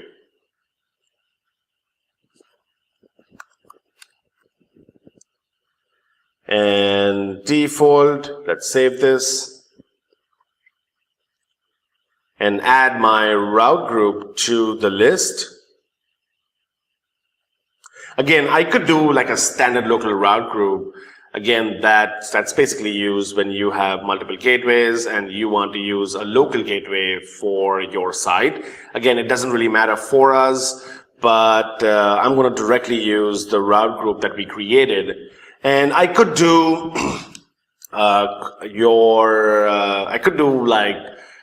my call party transformation or calling party transformation here. If you remember from my previous video, we could do calling party and call party transformation at the route pattern level, or we could do this at the route list route group, which is the route list details at this level, or we could do it at the gateway. Again, the gateway trumps the route list route group, and the route list route group trumps the route pattern. We'll talk about that in a bit. Right now, I'll just keep it as default, and let's save this. So now I have a trunk created, which points to the gateway router 1. I have a route group, which consists the trunk, and then I have a route list, which calls for my route group. Let's now create a route pattern. So what I'm going to do is go back to my route pattern, and let's create a route pattern for a local call to the SIP IDSP. Let's add. And again, most PSTN providers would normally give you the pattern that what they want. I mean, typically, you would not want to send 9, which is the access code. 9 should never be sent to the PSTN. So what I could do is 9 dot. Again, dot is my delimiter, which can tell my call manager that whatever's before the dot, we can omit that or strip that off by doing a pre-dot. So 9 dot. Let's use the square brackets and give 2-9. So either a 2 or 3 or 4 or 5 or 6 or 7 or 8 or 9. So my first digit after 9 would be anything between 2 through 9, 2 and 9 being inclusive. And then the remaining 6 digits would be anything. So XX, XX, XX. So in total, I have 7 digits. And 9 is the 8th digit. 9 would be discarded, and the remaining digits, which would be 7 digits, would be sent to the gateway, which would be forwarded to the PSTN. Again, I don't really need this to be in a partition. I could create partitions based on your requirements. Again, let's say if you had multiple sites on the same call manager, you would create redundant route patterns. You would have redundant route patterns for each of your sites. Maybe let's say if I had Seattle office on the same call manager, I had Austin on the same call manager, and maybe I had let's say LA on the same call manager. I would basically create 3 route patterns for local calls. And they all would need to go in their respective partitions, and the respective phones of the respective site would need access to that partition using the CSS. So as of right now, I only have one site, which is HQ, I only have one side, so it doesn't really matter whether I create a partition or not. Typically, you would want to create one. And again, typically from perspective of traditional dial plan, you would want to create route partitions. So I'm going to keep it as none at this point of time and select my gateway, which is the route list that I created. And again, you don't really need urgent priority. Again, you would need urgent priority if you, let's say, if you had multiple route patterns. Let's say for 911, if you had multiple patterns that could match and you want the 911 call to be routed immediately, you would need to have urgent priority. Again, for this call, I don't really need to have urgent priority. Let's scroll down. I would keep my calling transformation, everything as default. I'm not doing any transformation at this point of time. The only thing that I would do would be maybe I do a called party transformation. Maybe I strip off the 9. Again, I could do this here, or I could send this to the gateway and let the gateway strip off the 9. Remember, 9 can never be sent to the PSTN, but you can send 9 to your gateway, which is router 1. You can send it there and then ask the gateway to strip that off. Or I could do it at my route pattern level by doing a 9 dot and then doing a pre-dot, which strips off the 9. What we would do, just for the sake of simplicity, what we would do is strip off. Let's go down. Let's strip off the 9. So my called transformation going to my gateway, which is router 1, would be without the 9. So I'm doing a pre-dot. Let's save this. Or in fact, you know what, just to make it a little bit more interesting, let's in fact not strip this here. What we would do is strip it off at the gateway level. That makes it a little more interesting for us to use dial pairs and then do voice translation rules and voice translation profiles. Let's in fact do that. I would go back and remove the pre-dot and let's save this. So I have no transformation happening on my call manager. I have not done any transformation for my calling or called at the route pattern level or at the route list route group details. I have not done anything there, and I have not done anything at the gateway, the SIP trunk level also. So no transformation has been done at this point of time. So I have this first route pattern created. Since this partition is in none, since this route pattern is in the none partition, my phones would have access to this route pattern. So they should be able to dial that. If they did not, for example, let's say if this was in a partition, maybe we can try that. I can go back to partitions and maybe create one partition here. Let's create one partition called maybe we'll name this as outbound to PSTN. Let's name this partition HQ side outbound to PSTN, and let's save this. Like I said, in traditional, you would have multiple partitions, one for each site, one for each class of service, and one for each site. You would have multiple route patterns for the same local call. So one would be a local call, again 9.2-9, 6x, the exact same partition, but you will replicate that multiple times, one for each site. Right now we only have one site, so I'm just going to create one route pattern, which I just did. So I have a partition now. Let's go to class of control, calling search spaces, and create a calling search space.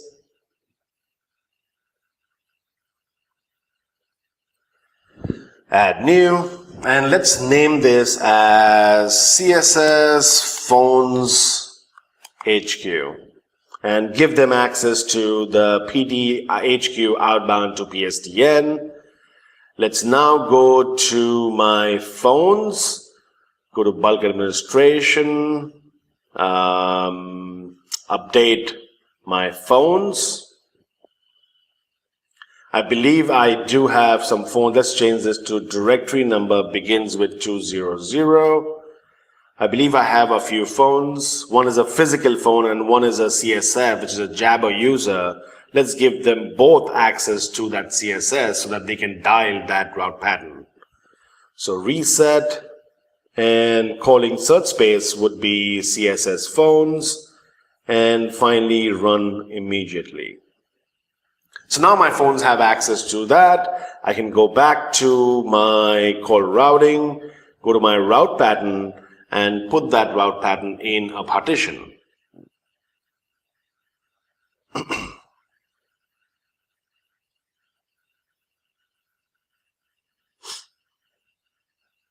So let's put this in PT outbound to PSTN. So now my call manager side is done. What do I need now on my gateway side? So from the gateway side perspective, we would need to configure, basically enable voice service VoIP, allow connection SIP to SIP, disable trusted authenticate. So I'm not really doing any authentication. Ensure you enable mode border element. I believe I have already done that. And then we would need dial pairs to be created. Let's in fact go to my router and access this router and do a show run section voice service VoIP. So I do have no IP address trusted authenticate. I have mode border element so that my router shows up as a cube. I have allow connection SIP to SIP. This is only used for redundancy. If you were doing box to box redundancy, I have already configured that. And again, this is optional. Let's go and see if we do have any dial pairs. So I don't really have any dial pairs. Let's create one dial pair for our local call.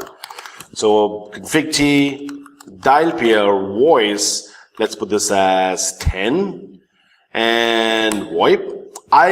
What I would do is, this is going to be an outbound dial pair towards the PSTN. So the first thing that I would do is, how do I match my pattern? What's coming in from the call manager? What is the call manager sending me? Did I strip off the 9? No, I did not strip off the 9, which means the call coming in from the call manager is 9 XX XX XX. So let's create a destination pattern. Again, I could use an E164 pattern map, but from a traditional dial plan perspective, you would normally not do that. You'll just have a normal destination pattern, multiple route patterns on your call manager, and let's create this here. So destination pattern would be 9 2-9 1 2 3 4 5 6 and $. And my session protocol would be SIP, session target. Again, this could be a DNS entry as long as you have a name server and that name server resolves the SIP IDSP.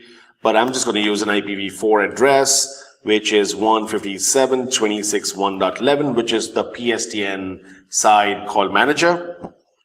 And let's disable WAD. Let's give the DTMF. You should give the DTMF again. You don't want your UCCX or your CTI ports or your Unity connection voicemail not working. You want the PSTN to be able to leave messages. So you should give the DTMF. Let's give RTP-NTE. Let's use codec G711 EULA. And let's try making this call. So what I'm going to do is I will dial from my PC, from my phone, maybe using a Jabber account, or from, let's use Jabber 1 PC. I'll dial from there. I have a physical phone there, and I also have a Jabber user. We can try any one of them. Let's go back. I have my user here. So this is my phone, and I have a Jabber user also. Let's try it from the physical phone. So maybe we dial 9-515-1111 and hit call. Once I hit call, I should be able to dial the PSTN. Let's also look at the PSTN phone. If we do receive a call from the PSTN, from HQ side, that's my Jabber 4 machine.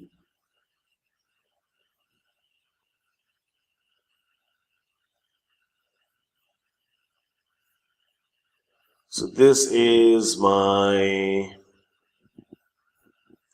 I believe this is my Jabber machine, which is for the PSTN for testing.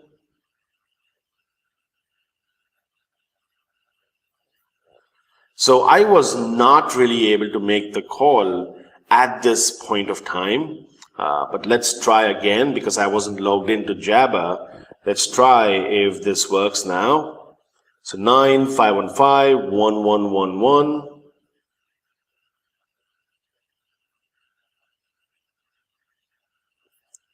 I don't really see the call coming in.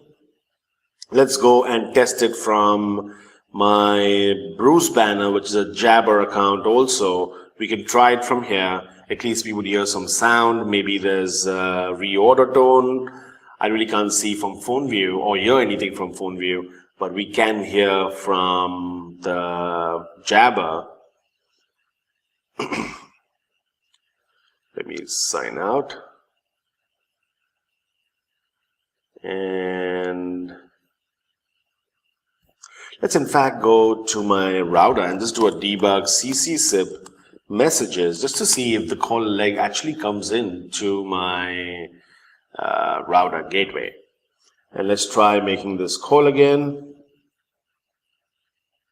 So I don't really see anything coming to my call manager or to my gateway. Let's try and troubleshoot this. Let me in fact expand my screen so you can see better. And let's try and troubleshoot this. So now to troubleshoot this, what I'm going to do is go back to my call manager. The first thing that I would do would be verify on my trunk if the IP address is the right IP address of router 1, because if my trunk has a wrong IP, it would never reach router 1. So that's the first thing that I would check on my trunk. So let's go back to my trunk and verify if the IP is correct. So I believe the IP is correct. It is 11.102.64.150, which is the LAN side IP address of my gateway, which is router 1. So the IP address is correct. The next thing that I would do would be reset my SIP trunk. Again, that's something that you should do. You should try it before you test anything, because sometimes you may have to reset your trunks. Let's try and reset. Now, since we have reset the trunk, let's go and retry by making a call to 9-515-1111. And also at the same time on my router, let's do a debug CCSIP messages. And let's try making the call. This time I do see a debug, which is a good sign. My call did not go through. It did not go through the SIP ITSP, because if I look at my PSTN, I don't see the phone ringing there. So I believe the phone did not reach or did not go through my gateway. Let's analyze the debug and look at what's the reason why my phone call is not working. So looking back at my debug, let's scroll back up. So I received, and I believe I received an invite. So the phone is dialing 9-515-1111. It comes to the call manager. The call manager uses the route pattern. The phone has access to the route pattern. Route pattern points to the route list. Route list has the route group. Route group has the SIP trunk, and it goes towards router 1. And because the SIP trunk has delayed offer by default, my call manager would not send SDP. So if I look at this invite, I see that the call lead number is 95151111. So 9 is not being stripped by the call manager based on a config. And the call is coming from 408.202.2001, which is my calling number. Now this must be because I actually went to my route list. Under the route details, I actually changed the calling number to 10 digits. Let me in fact quickly show you that. So if I look at the route list and look at the route list details, I did make some changes here where I did the calling party transformation as 10 digits. Let me in fact remove this. So it's all default. Everything is default right now. I have not done any calling party transformation or called party transformation in the route pattern. I have not done anything in the route list detail, and I have not done anything at the gateway on the SIP trunk on the call manager. So everything we would do it on the router using voice translation rules. So now if I again try and make a call, you would see that the invite comes in. The call lead number was 95151111. The calling number would be 4 digits. So looking back at this debug, if I scroll back up, you would see that the invite that came in from the call manager, call lead number is 95151111. Calling number is 4 digits. And if I look here, if I scroll down, I don't see any SDP. So there's no SDP, so that indicates delayed offer.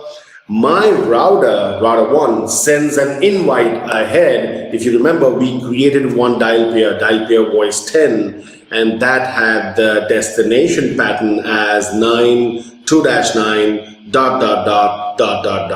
So it matches that dial pair and forwards it towards the SIP ITSP because my session target was the SIP ITSP. So it sends the invite ahead, and then again there's no SDP, which is delayed offer.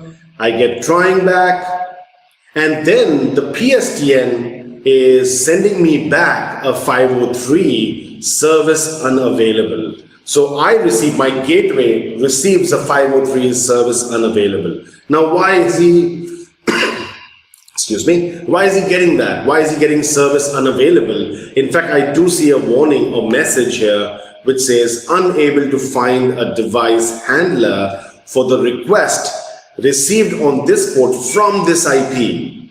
Now whose IP address is this? This is my router 1's IP, which is the WAN side IP. Let me in fact quickly show you that. Show run interface gig 0x1. This is my WAN interface that connects towards the WAN side, towards the SIP ITSP, and that has an IP address of 151. And that's what I see in my debug, that I received a 503 service unavailable because I received it from this IP. Now, why is the PSTN or the SIP ITSP complaining about that? The reason he's complaining about that is for 2 reasons. The first reason is that we have configured, or I have pre-configured, box-to-box redundancy on my router 1. So I have configured a redundancy group, and I have a virtual IP called 157.26.1.50. That's my virtual IP address, which means that the PSTN must be having a trunk back to me, my gateway, on the virtual IP, not on my physical IP. Let me in fact quickly go and show you that. Now, obviously, from a production perspective or even the lab exam perspective, you would not have access to the PSTN call manager. But here it's a lab environment. We do have access to the PSTN. So if I do go to my PSTN side and look at the SIP trunk on the PSTN call manager, you would see that he is pointing back to router 1's virtual IP, not the physical IP. So let me in fact quickly show you that.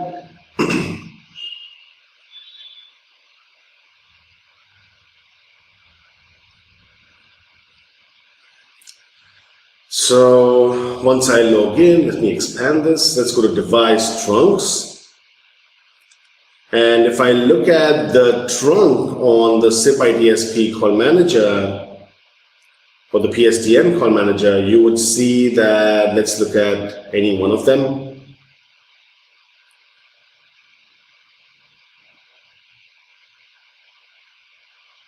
And scroll down, you would see that he's actually pointing to the virtual IP address of router 1, not to 151. 151 was the physical IP.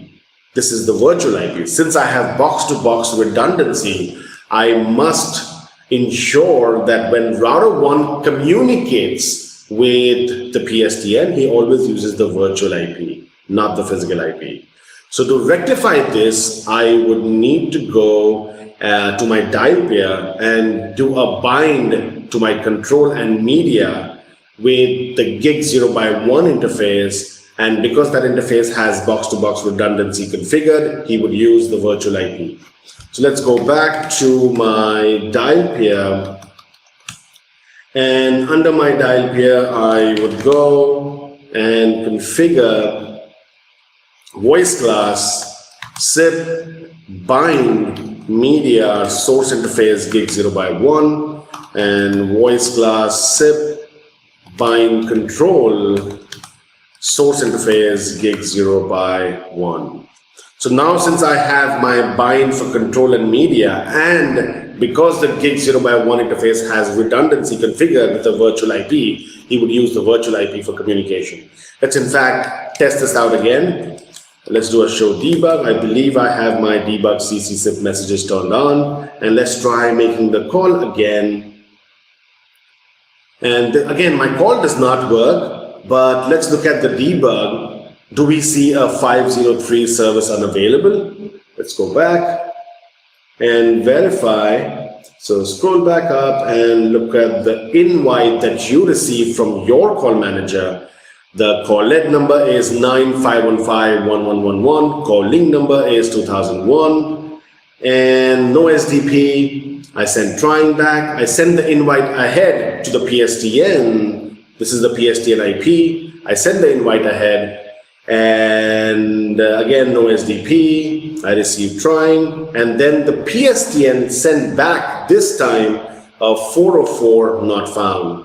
So earlier I was getting 503 service unavailable, but because I've rectified with the bind control and bind media, now that problem is no more there. This time I see 404 not found. Now why am I getting a 404 not found? The reason I'm actually getting that is because the SIP IDSP does not accept 9. In fact, all providers, 9 is something which is the access code. You should never send that to the PSTN. 9 is something that you should strip off. You can strip that off at the call manager side, or you could strip that off at the gateway side. But you must never send 9 to the PSTN. Now, in our case, we had not stripped the 9 anywhere on the call manager, and we had not stripped it on the gateway level. So we are sending 9515. 9 should never be sent. Now, you may think that doesn't a dial pair strip off specific numbers automatically? For example, if I look at dial pair, I have 9 square brackets 2-9. So technically, yes, 9 should have been stripped off, but that only happens in POTS dial pairs. So if this was a POTS dial pair, then yes, 9 would have been stripped off automatically, and the remaining 7 digits would have been sent to the PSTN. But since this is a VoIP dial pair, in VoIP dial pair, the 9 would not get stripped off. You require voice translation rules to be created. So let's create some voice translation rules so that we can strip the call lead number, we can strip the 9 at the gateway, and maybe send the calling number as maybe 10 digits. Let's try and do that.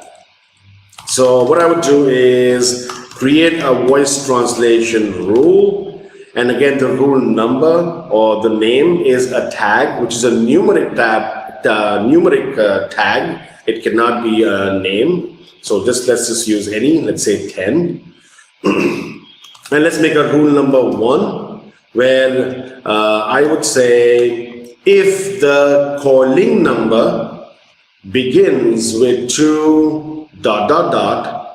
because my calling number coming from the call manager was 4 digits, I did not make any changes in the calling party transformation on the call manager, so the call manager was sending 4 digits. So if my calling number is going to be 2 ... let's change that to 408-202, and let's do an AND. Let's test this. Do test voice translation. Always do a test before you apply your translation rules to your translation profile. Rule number 10, if it is 2001, what does it change to? It changes to 408-202-2001.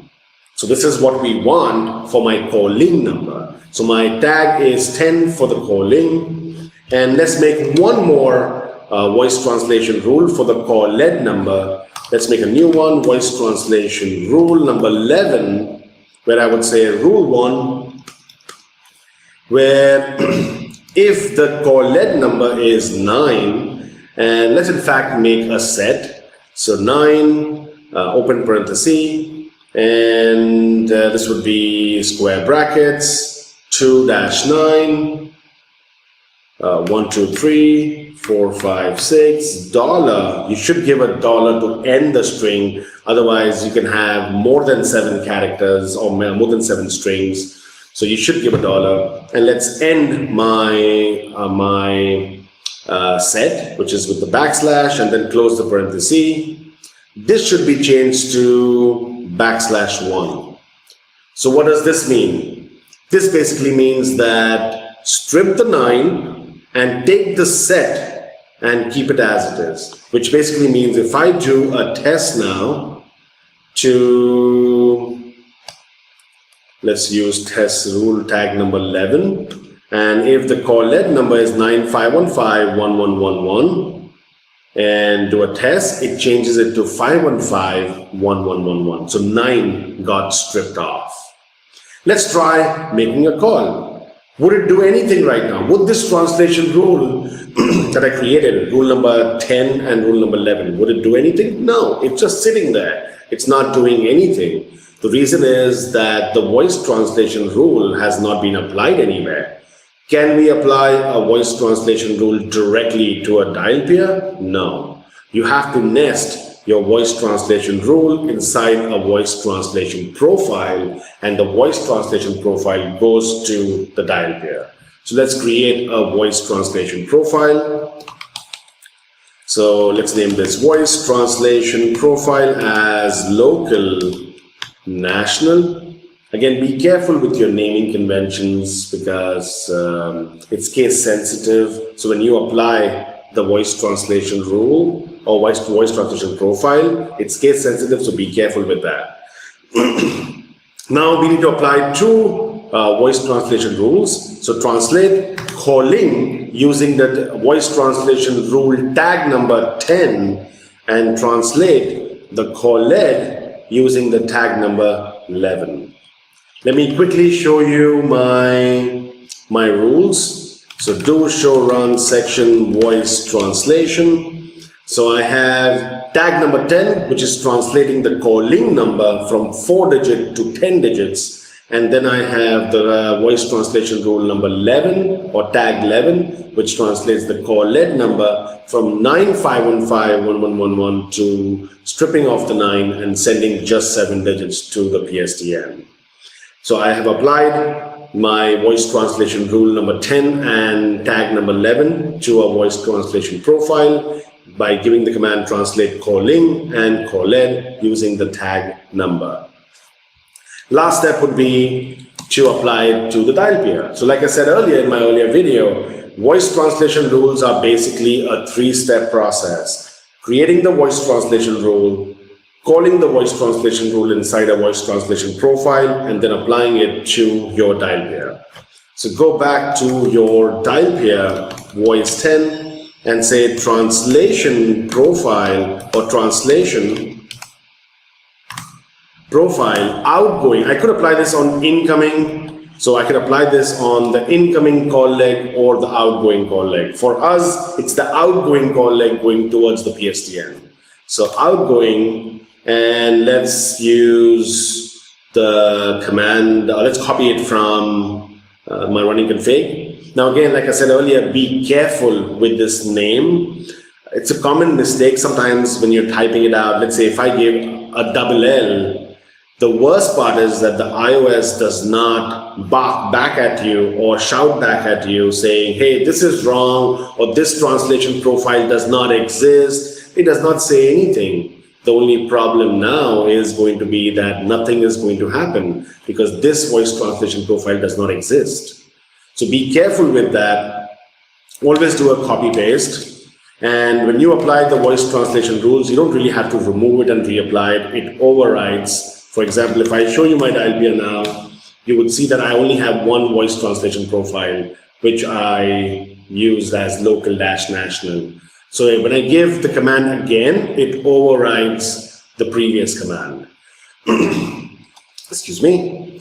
So let's try this again. What we would do is I would try making a call again to 9515-1111. Again, this time my call does not work. The PSTN is not ringing. So let's analyze our debug, what the issue is.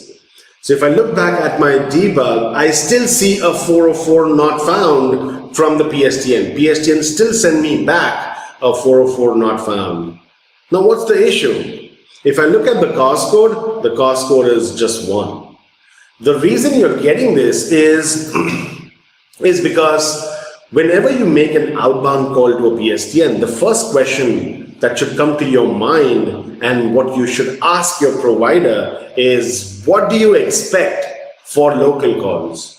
Maybe the PSTN does not accept 7 digits. Maybe the PSTN accepts 11 digits as the calling, as the call lead for local as well as national. So maybe he doesn't accept 7 digits. So in our case, we stripped off the 9 in the call lead and we sent 7 digits to the PSTN. Does the PSTN accept that? We don't really know that. So you need to call to your provider and ask him, what do you expect for your call lead number for local, for national, for international? Again, for international, do you want me to send you 011? For national, do you want me to send you 1?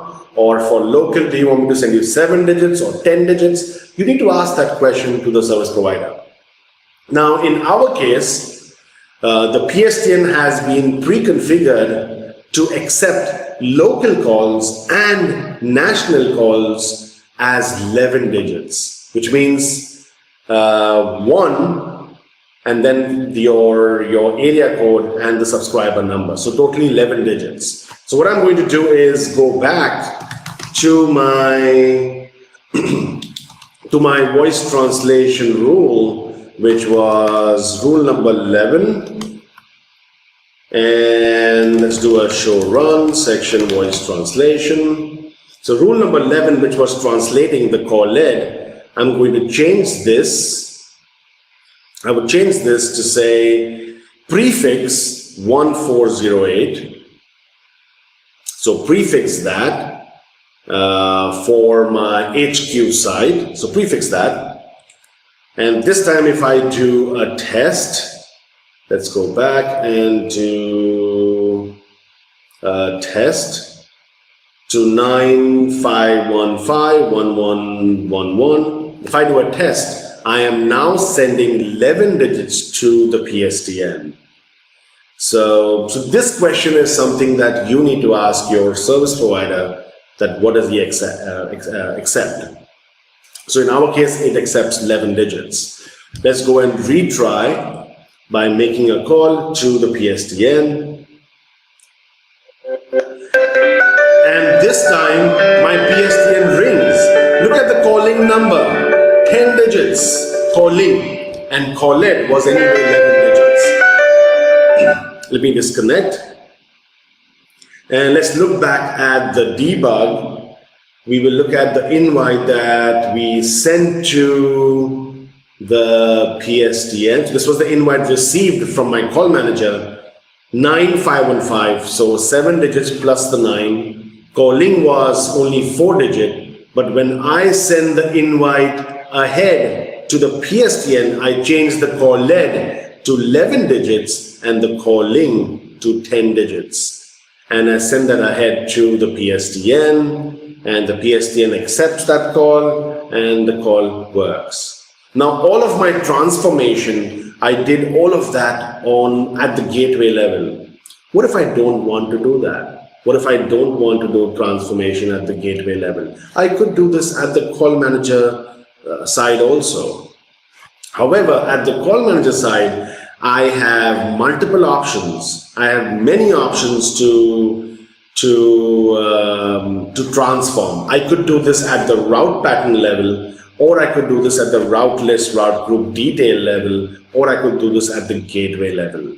If you do it at the gateway, that trumps route list, route group detail, and route list, route group trumps the route pattern level. Let me in fact show you that. What I'm going to do now is I will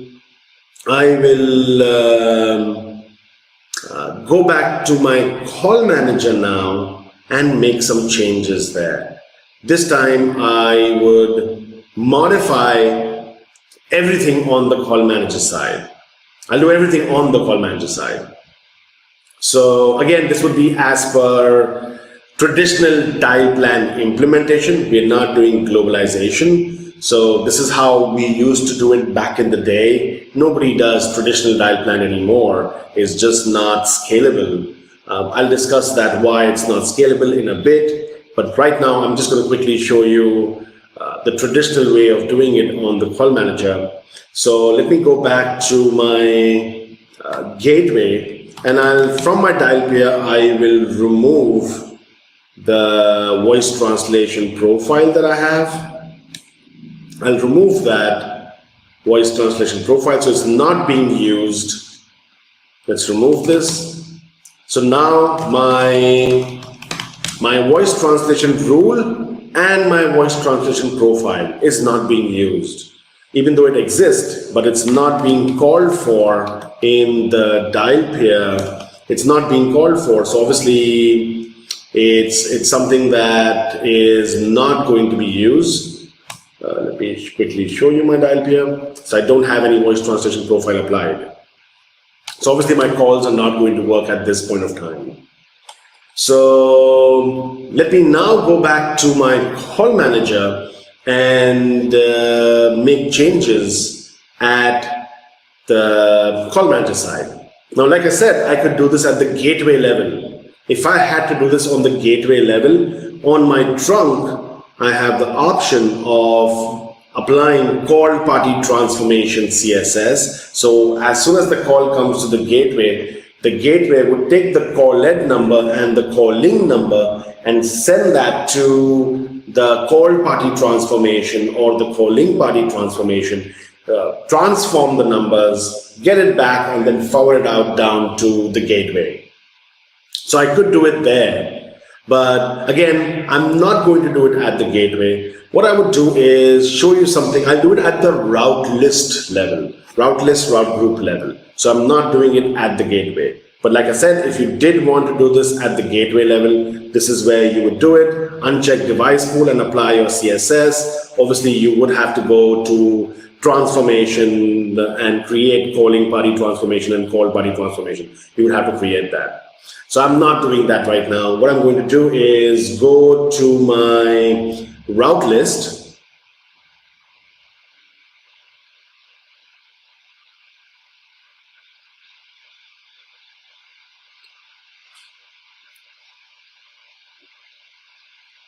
And under my route list, what I would do is, I believe, this is the PSTN. Let's go back here to my route list on my call manager of HQ.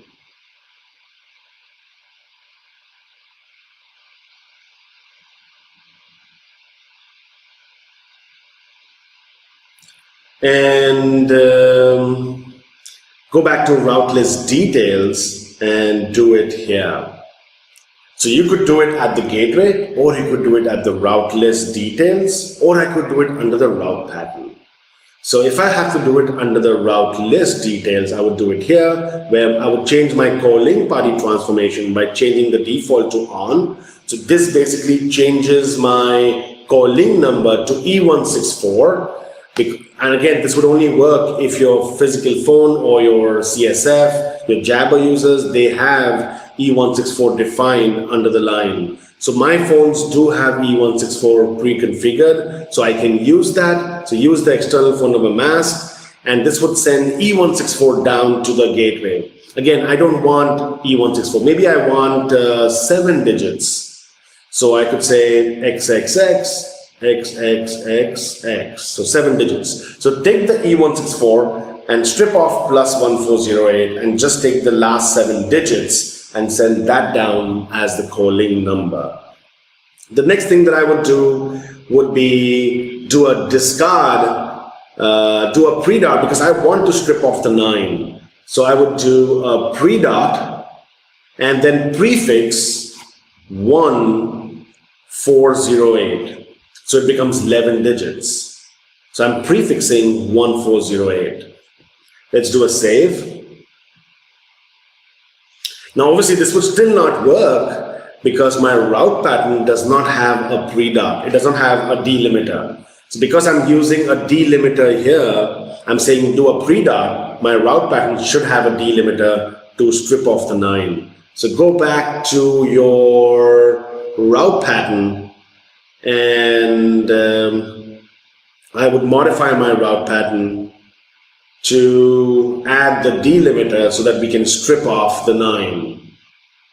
So let's add that 9 dot. Now if you noticed, I did not do any transformation in the route pattern. If you scroll down at the route pattern level, I did not do any transformation for the calling, and I did not do any transformation for the call-in. I'm not even doing a pre-dot. Everything is being done at the route list, route group detail level. My calling and call-in. The only thing I did at the route pattern level, I added a delimiter so that I can strip off the 9 from my route list, route group detail level. So let's try making a call now.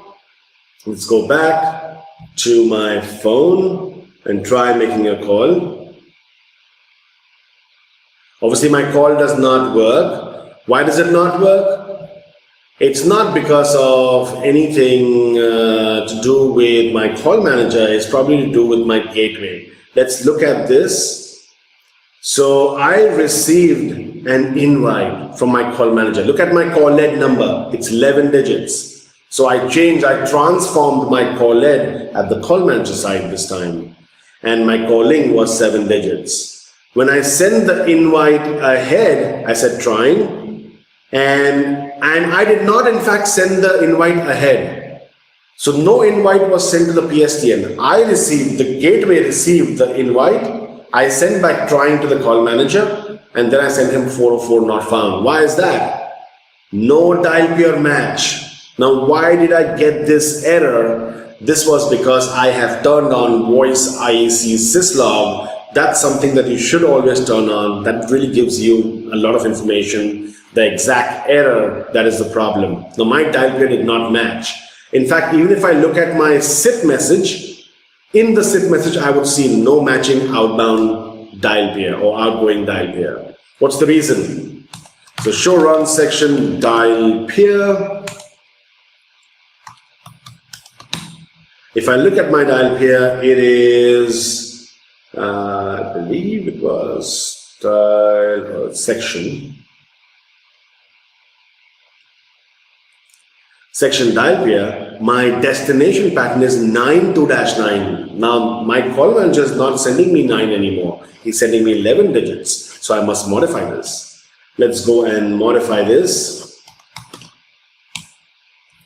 and change this to, if it is, let's say if it begins with 1 and 408, and then maybe, or in fact, let's make it more scalable for national also.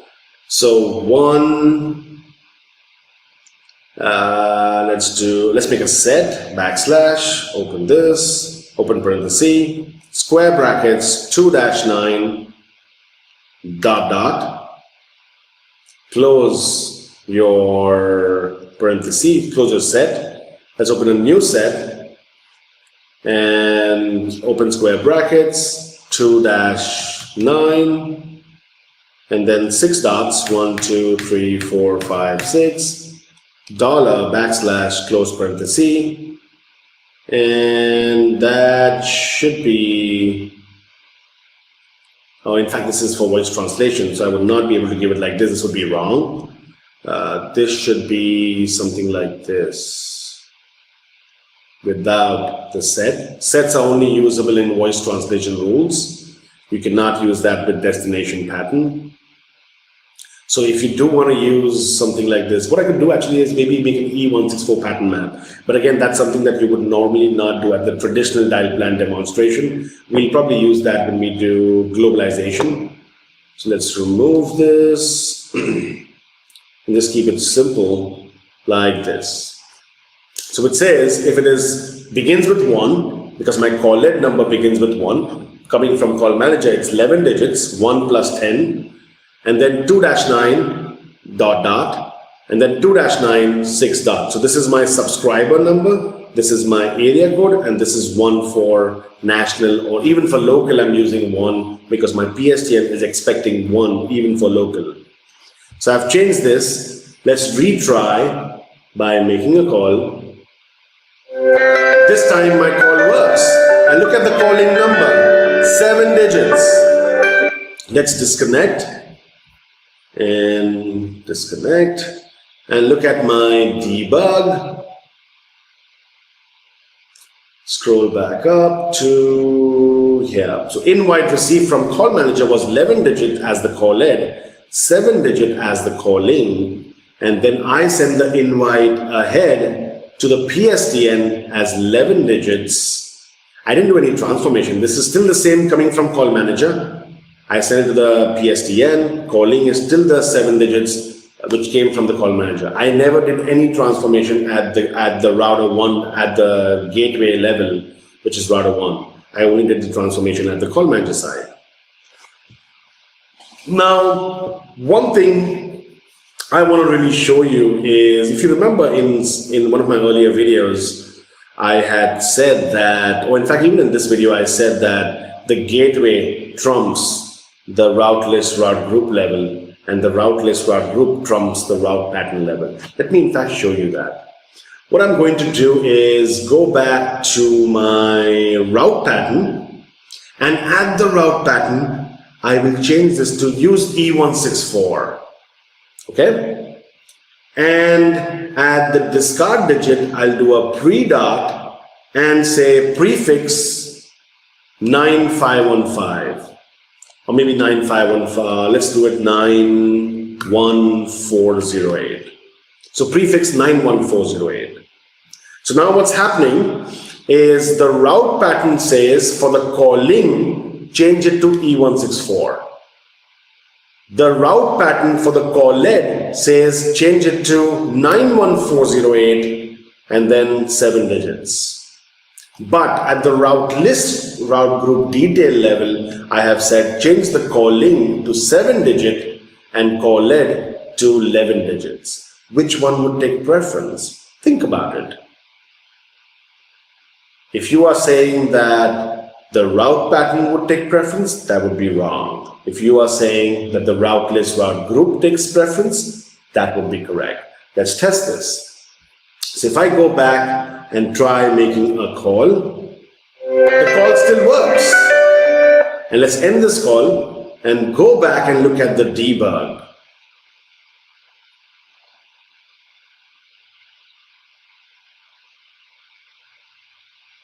Let this finish off. And let's scroll back up to the invite that we received I believe it was somewhere here. It was here, received invite. Look at the calling, the COLLAB, it's still 11 digits. Look at the calling, it's still 7 digits. So whatever I did at the route pattern level, that did not apply. It was skipped or ignored because the route list route group takes precedence over whatever you do at the route pattern level. Now, if I go and make a change at the gateway level on my SIP trunk on the call manager, then that would trump even my route list route group level. Okay, so this is how we actually implement traditional dial plan. Now, what's the problem with traditional dial plan? Let's say if I had to do national. So, two ways to do this. I would have to go first and create a new route pattern. First of all, I could do the, like I said, I could do the transformation at the route pattern level or the route list level, right? If you were doing it at the route list level, you cannot use the same route list, because whatever I did for, let's say, for my local calls, the same would apply for national also, same would apply for international also. Let's say if the PSTN expects for international, if he expects for international 011 as the call it to be sent, along with the entire country code and then the subscriber number. So let's say if he expects that I should send him 011 also, whatever I did in the route list level, that's going to be a problem because my route pattern is referring to the same route list. For example, let's say if I go now to, let me in fact go back to my route pattern, or go back to my route pattern, and let's create a new route pattern for national. Let's say my requirement for local call lead was 11 digits, calling was 7 digits. For national, my requirement was call lead was 11 digits, but calling was 10 digits. That's going to be a problem. Let me show you that. Let's say I create, let's duplicate this. I'll create one more route pattern, which says 2-9XX, 2-9XX. That's my national. And it doesn't matter what I do here. Because I've done transformation at the route list, route detail level, that's going to apply. So even if I go here and say, change this to 10 digits, 1, 2, 3, 4, 5, 6, 7, 8, 9, 10, and I say, change this to just do a pre-dot, it doesn't matter. Let's save this. It doesn't matter if I try and make a national call right now. My national call would go through, but my calling number would be 7 digits because it's using the same route list HQ, and that route list, if I go to edit, and that route list has under the route list details has 7 digits here as the calling. So if I try making, let's do a space first to differentiate. So I'm making a local call first. Call. Okay, let me do an on-call and end the call. So this was my local call. The local call, whatever I did at the route pattern level didn't apply. Whatever I did at the route list level, that gets applied for the local call. So my calling is 7 digits. Call lead is, I believe, 11 digits, which is 11 digits, correct? Now let's try national call. Again, I'll do a debug CC messages, and let's dial 91972-303, or in fact it's 5 5252222. That's my PSTN of site B. So I'm trying to make this call, and my call doesn't go through because I don't have a dial pair maybe, but let's look at the debug. Look at the invite that you received. So I have 1408, 1972, 525. This is a pretty long number of digits. And look at my calling, it's still 7 digits. What does this mean? This came from where? This came from my route list details, not from the route pattern. Now, how did this change to 1408? The reason this changed to 1408 is, if I look back, I think in my dial pair, let me check my dial pair. So I don't have anything here. And let's check I have plus 1408 here. I'm prefixing 1408. So obviously my national call does not work because route list is being applied. So that's the biggest problem in traditional dial plans. So if I have to implement local calls, national calls, international calls, there are 2 ways to do this in a traditional way. One way would be I create a new route list. So I make a new route list, one for local, one for national, one for international, one for 911. I make four route lists, and I modify my requirements for calling and call-ed in the route list. So that's one way of doing it. Let me show you that. What I'm first going to do is I'll rename this route list because now it doesn't make sense to keep it as HQ. Let's rename this as local. This is for local calls. And let's duplicate this and make a new one.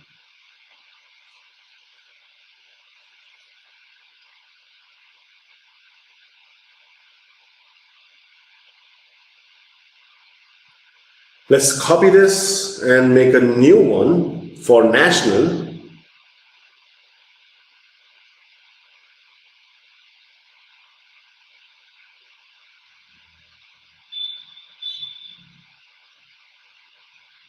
Let's name this as national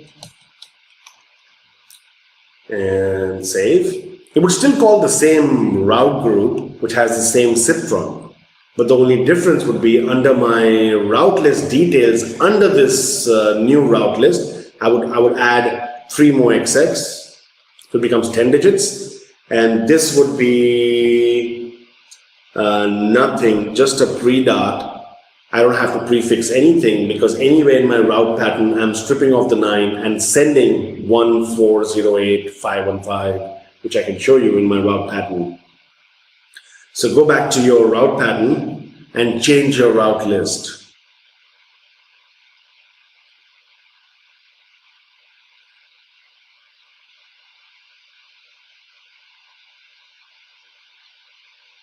So go back to my route pattern.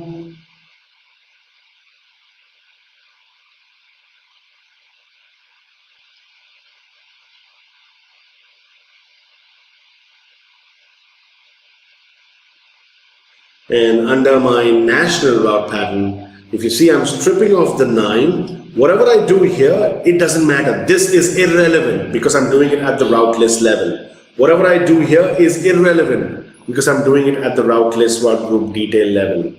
But what matters is the 9 dot. I am stripping off the 9 and sending 11 digits as the call-ed. That's why in the route list details for the call-ed, I never prefixed anything because anywhere my call-ed was 11 digits.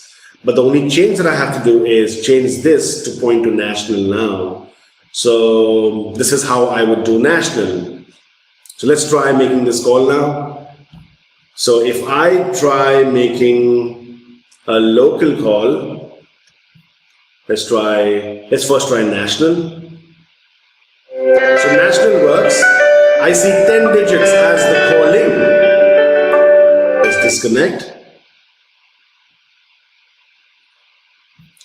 And if I look at my invite,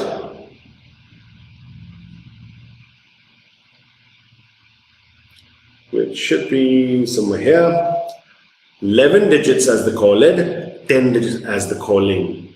Now all this transformation happened at the route list level.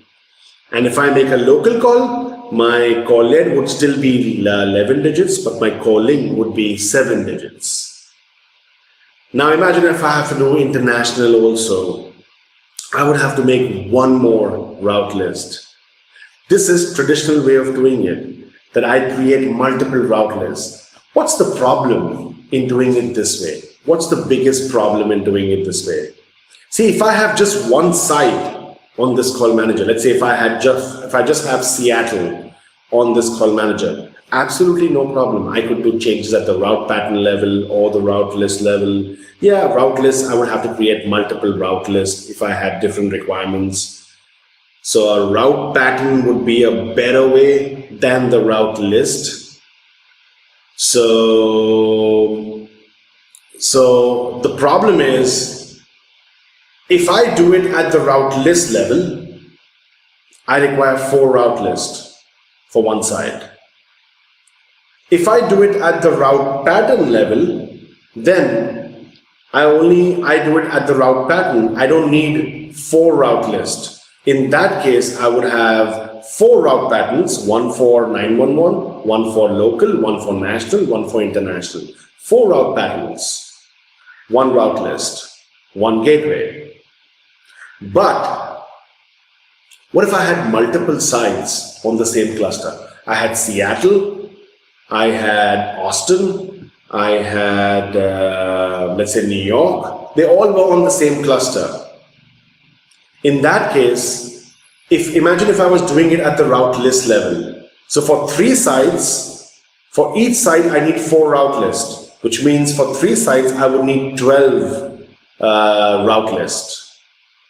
And if I was doing it at the route pattern level, then I would have to have redundant route patterns. So 1911 for each site, obviously they would be separated by partitions. So my phones of Seattle would have access to the 911 of Seattle partition, and the phones of New York would have access to the 911 of New York partition. So I would have to create, again, let's say if there were 4 route patterns, 3 sites, I would need to create 12 route patterns. And again, I have to do documentation of where have I done all my transformation? Have I done it at the route pattern level? Have I done it at the gateway level? Have I done it at maybe the route list route group level? It kind of becomes pretty non-scalable, the traditional way of doing it. And this is something that we used to do it back in the day, where we used to do it using the traditional way of doing dial plan, having separate route patterns, redundant route patterns for each site, having multiple route lists for each sites and their own gateway. So something that you really won't, there are obviously better ways of doing it. You don't want to do it the traditional way. You should not do it the traditional way. There are much better ways of doing it. Obviously, you should do globalization. That really makes sense, which you would see in today's environment. So, and that's what we would look at in some of my upcoming videos, where we would discuss the traditional dial plan versus globalization. What are the benefits of doing globalization? So coming back, if I do want to do, let's say if I had to do now international calls. If I have to do international, what's the problem now? I have to create one more route pattern for my Seattle side or for my New York side, put them in the partition, and create one more route list for my international. So I would have to go back and to my route list and duplicate my route list. Obviously, I would have to create dial pairs also on my router. I won't do that, but I'll just show you quickly the debug. So let me copy this. Let's go to national and copy this.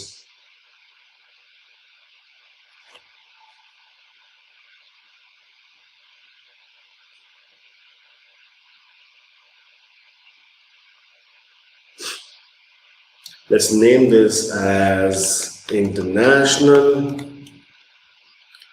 then save, and modify my route list details to say remove this. So I'm only going, my calling number would be E164. COLLAB, I would strip off the 9, but send the 011. So either I could prefix 011 here, and on the route pattern level, do a pre-dot, do a delimiter after 9011. So 9011 gets stripped off, and then again 011 gets added at the route list level. I could do that, or I could not do any prefix here and just adjust my route pattern to strip off just the 9 and not 011.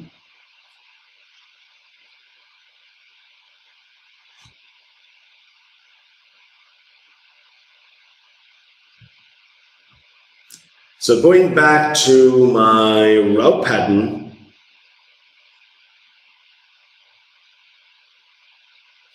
let's duplicate my local. So let's do a copy. And this would be 9.011 and bang. And this would point to the new route list, international. And be careful, don't do an urgent priority for the international. I mean, if you do have like a pound after this, you can do an urgent priority. But if you don't have a pound, if you do an urgent priority, it would not wait for the interdigit timeout. And in that case, the minute I dial 9011 and any single digit, let's say 90114, it tries to route the call. So be careful, do not enable urgent priority if you do not have a pound at the end. So I don't need any changes here, no changes required. It doesn't matter, even if I have the changes here, it doesn't matter because this would not take effect. The transformation would happen based on the route list, route group level. Whatever I do here would not take effect. But yes, I do need the 9 dot to strip off the 9. I don't even need a pre-dot. All this is happening from the route list level. Let's do a save. I do need a route pattern, and that route pattern does need to point to its respective route list. So now imagine how non-scalable this traditional tile plan is. Let me quickly make a call and show you that. So I'll dial 9011442085554444 and make an international call. Obviously the call would not go through because I don't have dial pairs on my gateway, but the call does come in here. And if I look at my invite that I received from my router, excuse me, should be somewhere here, received invite, 011, so I have 011 and then the country code and then the number. So this is my call lead number coming from my route list and the calling is E164. Obviously for this call to work, I would need dial pairs on router 1, which sends the call towards the PSTN. So you see how tedious and non-scalable traditional dial plan is. If you have just one site, you need 4 route patterns, 4 route list. Now imagine if you have 2 sites, I require 8 route patterns. The same 911 would be replicated twice in their respective partitions, and 8 route list. If I have 3, it becomes 12 and 12, completely non-scalable. That's where globalization comes in because that's the better way of configuring or designing your tile plan.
Hello and welcome to INE.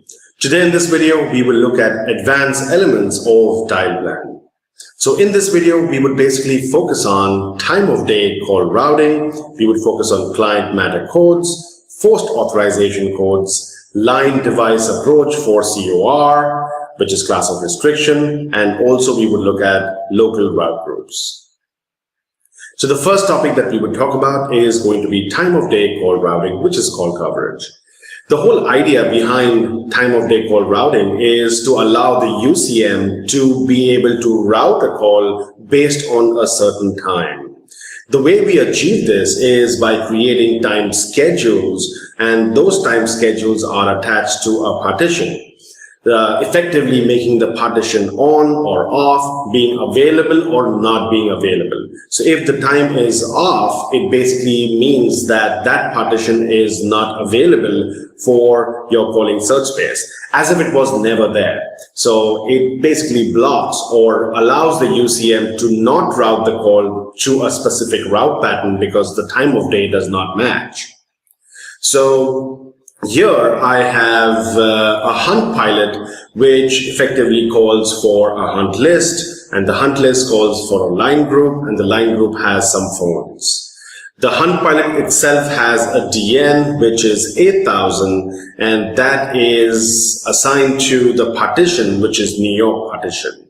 Again, if you look at this diagram, I have two sites. I have the New York's cluster and I have a remote site which is Seattle. The Seattle site is connected over the WAN. So here in the New York partition, I have some time schedules created. And this time schedule is based on the Eastern time zone. Again, you do have to take care of the time zones because you don't want your time to be off when it's not supposed to be. So here I have, based on Eastern time zone, I have 3 time schedules created, which is assigned to my partition. So my first time schedule is 8 a.m. to 12 p.m. Eastern, and that's Monday to Friday. I have one more time schedule from 8 a.m. to 5 p.m., which is on Sundays. And then I have one more, which is for 4th of July, where I have no business. Now, for the Seattle side, also I have some time schedules created. Again, the Seattle side has a hunt pilot.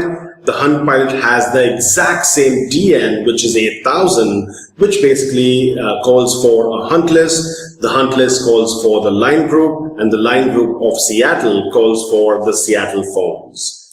If you look at the time period for, or the time schedules for Seattle, that's based on Pacific time zone because Seattle is in the Pacific time zone. So I have 9 a.m. to 5 p.m. Monday to Friday. And then I have one more time schedule for 8 a.m. to 5 p.m. on Saturdays. And then again, 4th of July, no business. Again, what could essentially happen is that if somebody calls the DN 8000, and if the time is 8 a.m. Eastern, or let's say if the time is 8 a.m. Pacific, which hunt pilot would be triggered? That's basically the whole idea behind creating time schedules and attaching it to a partition. So here, 8 a.m. Eastern effectively means 5 a.m. Pacific for Seattle, and 12 p.m. Eastern basically means 9 a.m. for Seattle. So if somebody calls into the DN 8000 at 8 a.m., it is effectively 5 a.m. for Seattle. So based on the time schedule, the call would not be routed to Seattle. It would in fact be routed to New York. However, after 12 p.m. Eastern, New York partition goes away, and then it's the Seattle which comes in because Seattle has the same DN 8000, and the time says it's 9 a.m. Eastern, it's 9 a.m. Pacific, which is 12 p.m. New York. So the New York partition would not be available for the phones or whoever's dialing, whether it's coming in from a translation pattern or it's coming in from the phone, but that partition would not be available. Again, for Saturday, all calls would be routed to Seattle, because Seattle is available from 8 to 5. And on Sunday, New York would handle the calls because for Sunday, he has a time schedule from 8 a.m. Eastern to 5 p.m. Eastern again. Now, you may think, what happens if I had two time schedules and both of them were an overlap with each other? For example, let's say Seattle had 8 a.m. to 5 p.m. on Saturday, and New York also had 8 a.m. to 5 p.m. on Saturday. So they both were Saturdays and they both were 8 a.m. to 5 p.m. In that case, it's the partition order that would matter. Again, obviously before the partition order, if you remember from my previous video, it's always the longest match. Since both the DNs, they both are exact match 8,000, it looks at the partition order. So if let's say New York was listed above Seattle, then all calls would be routed to New York side and not to Seattle. However, if the time is off, and even if New York was higher in the partition order and Seattle was below, but if the time is off, the calls would not be routed to New York, the calls would be routed to Seattle. So the whole idea behind this is to allow the UCM to route calls based on time zones or based on certain time, effectively making the partition on or off be available or not be available. So if the partition never existed, for example, if the time is off, the partition looks as if it never existed in the class of service or calling search spaces. It never existed, so that route pattern would never be triggered, and it goes to the remote side, and the remote side would handle all the calls. So that's the whole idea behind time of day call routing. The next thing that we would look at is client matter codes, which is CMC. Now, client matter codes is something that is not really used pretty often. It is pretty specific to certain industries. It's not something that you would find it to be common. And in fact, the industry that I can think of which may use the client matter codes would be something like maybe a law firm or a consulting agency. So let's say if I had a consulting agency or a law firm and I need to bill my client based on a certain time. Maybe my time is really important and I need to bill him on a certain time, how much time I talk to him. I can do this with client matter codes. So the whole idea behind this is to allow the CDR to log the amount of time that I can bill my client. So for example, let's say if I'm maybe a lawyer and I need to bill my client on the 1/10 of an hour, which basically means even if I talk to him for 2 minutes, I would bill him for 6 minutes. Or in fact, maybe I bill him based on 30 minutes or 1 hour. In fact, most of the consulting firms that I've dealt with, they normally bill based on 30 minutes or 1 hour. So what I could do here is I could create codes for every client so that I can bill him based on the amount of time I dedicate to him. So the whole idea behind this is to create a client code for every customer and attach that to a route pattern. Now my route pattern does not need to be a 9.add. It could be anything. It could be like a 911. It could be a 92-9XX, maybe a local call or an international call, or maybe a national call. It could be anything. My client matter codes I would create multiple client matter codes and then attach that to a route pattern. So every time a user wants to dial, let's say if the user wants to dial, or he basically wants to talk to a customer, and my time is precious and I need to bill my customer.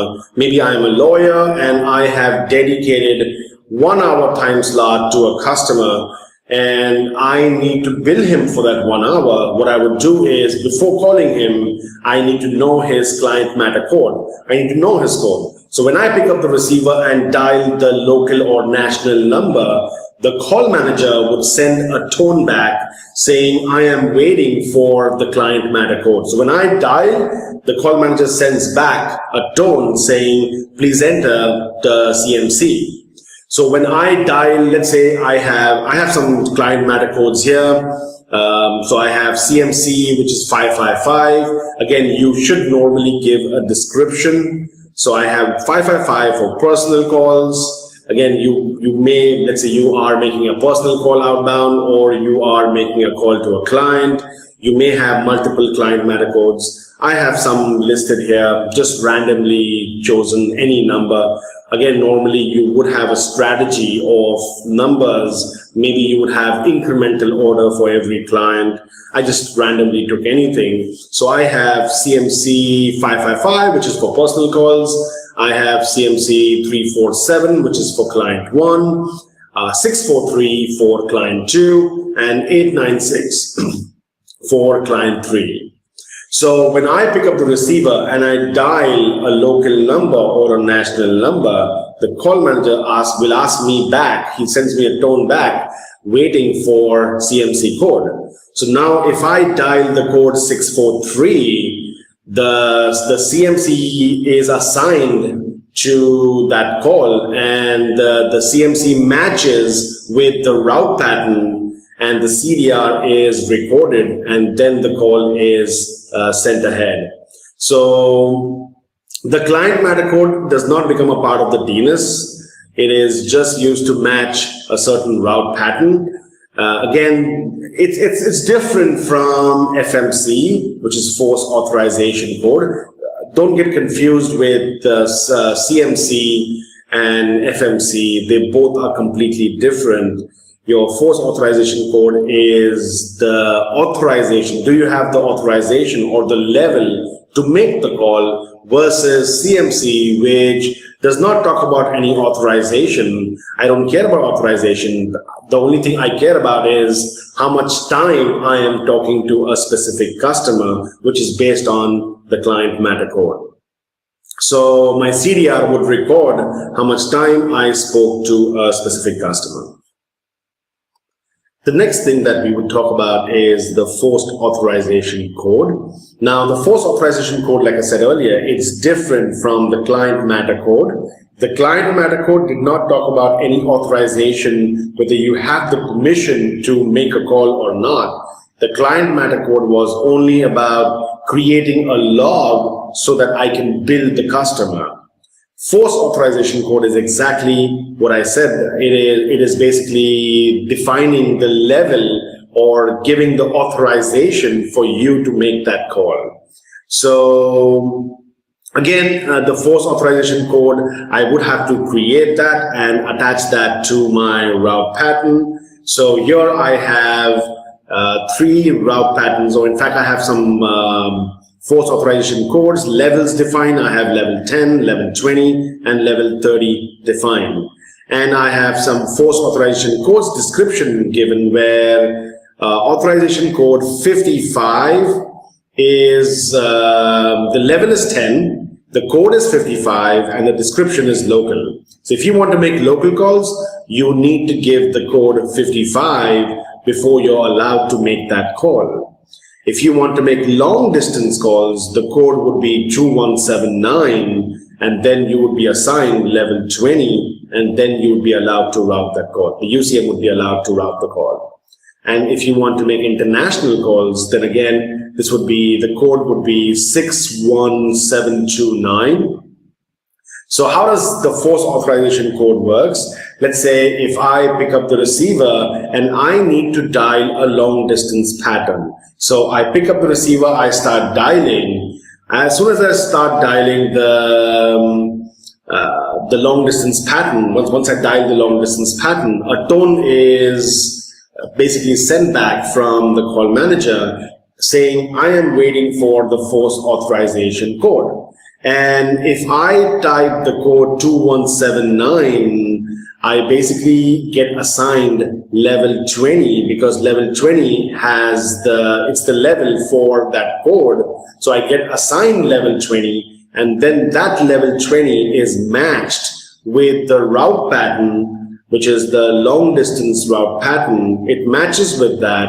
Because the level 20 is the same, the call manager would route the call to the PSTN.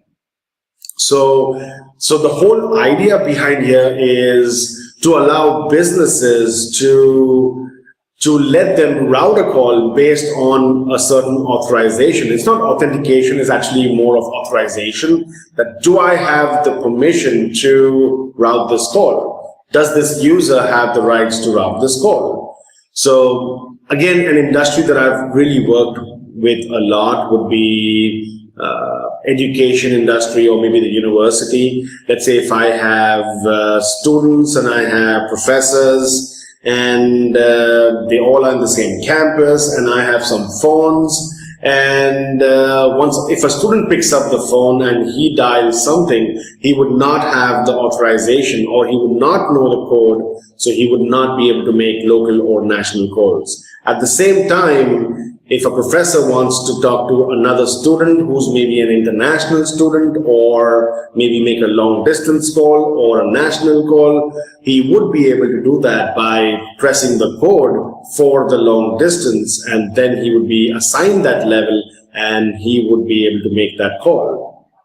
So something that you can use in the industry, again, it's pretty different from CMC versus FMC. They both can work hand in hand together, but they are both completely different. One does not give you the authorization. CMC is not for authorization. It is only used to create a log for the CDR so that we can bill the customer based on the amount of time that we spoke to the customer. Versus forced authorization code, here I can define the level of permission that a phone has to make that call. It doesn't matter which phone it is. So unlike me having a phone with CSS and partitions and then giving the phone access to a local call to make local calls or national calls, here it doesn't matter which phone it is, as long as you know the force authorization code, as long as you know the code for local or national, only then you would be able to dial outbound to the PSTN. Now here is another example for the force authorization code. Let's say again a student from a university picks up the phone and he tries to dial an international number, and he would receive back a tone where the call manager is basically waiting for the FMC code, the authorization code, and obviously the student does not really know the authorization code, or maybe let's say if he did know the authorization code and he only knew one, which was for long distance, which is 2179. So if he dials the wrong authorization code, or if he does not dial any authorization code, he would not be allowed to make that call. So if a student who does not know the code, he cannot make any calls, versus maybe a professor who is allowed to make local and national calls, but maybe I don't want him to make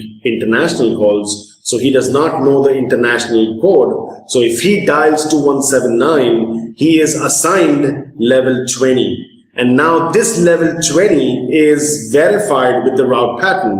What is he dialing? International, which means it would match the route pattern of 9011. And that route pattern has an authorization code level of 30. So the match pattern should be greater than or equal to the route pattern level. If it is not the same, or if it is less, then the call would not be routed. The call manager would basically send him a reorder tone, and the call would not be routed. So you see, this is something that you really can use. You could use client matter codes, again, something that not predominantly used in every industry. Probably a law firm would use client matter codes, and force authorization code is something that you may find in many industries, mainly the education industry. The next thing that we would talk about is going to be the line device approach fundamentals. Now, as you know that we could apply CSS to the device, or we could apply it to the line. If you look at the line also, we have an option for assigning CSS to the line. The CSS obviously contains the partitions. So we could apply, we could give the line access to a list of partitions, or we could give the whole phone, the device, access to a list of partitions. So here in this diagram, I have a line which has a CSS applied, and maybe the CSS contains partitions L1, L2, L3, and the same phone, the device, also has a CSS attached, which has the partition D1, D2, and D3. Now, what happens, a lot of people in fact think that the line takes preference over the device. That actually is wrong. What actually happens is that if you have a CSS attached to the line and you have a CSS attached to the phone, then whatever's in both the CSS, all the partitions, they all get concatenated into one big CSS, which contains all the list of partitions from the line as well as the device. They all get concatenated together into one CSS. So effectively, the phone has access to all the 6 partitions, which is 3 from the line and 3 from the device. However, the order of the line is above the device partitions. So whatever partitions you had inside the line CSS, that would come above the partitions, whatever was there in the device. So the line partitions would be on top. So here I see that the concatenation happens and we have access to all the 6 partitions. However, L1, L2, and L3, they have a higher preference over D1, D2, and D3. So if you remember, one thing that we discussed in one of my earlier videos was before the partition order, it's always the longest match. So even though my concatenation has been done and maybe L1 is on top and D1 is below, but if D1 was a longer match, D1 would be preferred. So only if the length is the same, if the match is the same, then it looks at the partition order. So again, you can apply CSS to the line. You can apply device CSS to the device. Which one should you use? Should we use the device? Should we use the line? Or should we use both? That actually depends. So a lot of people don't actually use CSS on the line. What they normally do is that whatever you have on the device, they attach the same CSS to the line. However, there's a reason why we have CSS on the line also. Let's in fact see that. So let's look at this example here. I have a device which has the CSS, and it has partitions for local calls, national calls, international calls. So I have this phone CSS has access to local calls, national calls, international calls. And at the line level, let's say if I wanted that, that my phones should not be able to dial international. I don't want my phones to be able to dial international. What I could do is give all my phones access on the device level, give all my phones access to local, national, and international. So they have the permission to dial local or national or international. And then at the line level, I could create another partition with the exact same match for international and put that in a new CSS and attach that to the line with a blocked pattern.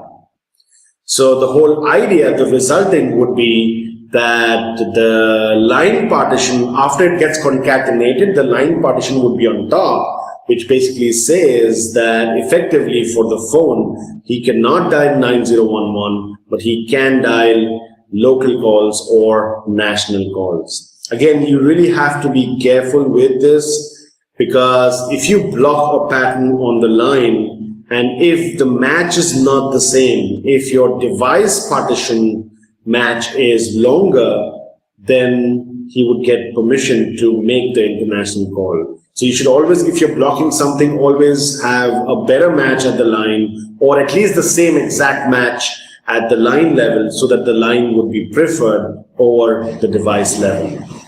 So this just makes a lot of sense. It actually reduces a lot of your partitions and CSS creation by doing this approach, where instead of you creating multiple partitions, multiple CSS, maybe one for unrestricted, one for restricted, maybe one for local calls, one for national calls, what I could do is maybe just create one partition and for the device, which has all the route patterns. It has local, national, international in the same partition, and attach that CSS to my device. So now, without the line, my phone has access to local, national, international. And then whichever phones I want to restrict, or whichever lines I want to restrict, I would just create one partition, one CSS, which would be attached to a blocked route pattern, and that basically goes to my line, and automatically that line would not have access to dial international. Here's an example of a blocked pattern for line device. I would create a 9011. It could be a translation pattern, or it could be even a route pattern. I could do a route pattern also, or I could do it at the translation pattern. Typically, you would want to do this at the translation pattern, so it doesn't really go to the route pattern. It just gets blocked as soon as he dials international. So this CSS here, so this partition here, block international partition, this would be inside a dedicated CSS, and that CSS would be applied to my line so that the line would not have access to dialing international. Now, if you remember, in one of my older videos, in some of my previous videos, we actually discussed traditional dial plan. So if you remember, in traditional dial plan, if I had multiple calling search spaces or multiple class of service, where I had Seattle restricted CSS, Seattle unrestricted, maybe Seattle emergency, I had multiple CSS for each side, and I had multiple partitions for each side. In that case, how many partitions, how many CSS I would need to create? Look at this example. This is still the old diagram that we discussed earlier when we had done traditional dial plan. If you see here, I have two sides. So it's the CSS that dictates which gateway you would really use. So I have Seattle phones. The first phone here has access to Seattle restricted. So he can dial 911, 9911, and he can dial internal DNs. The Seattle unrestricted has access to 911, 9911. He can also dial local, national, international, and he can dial internal DNs.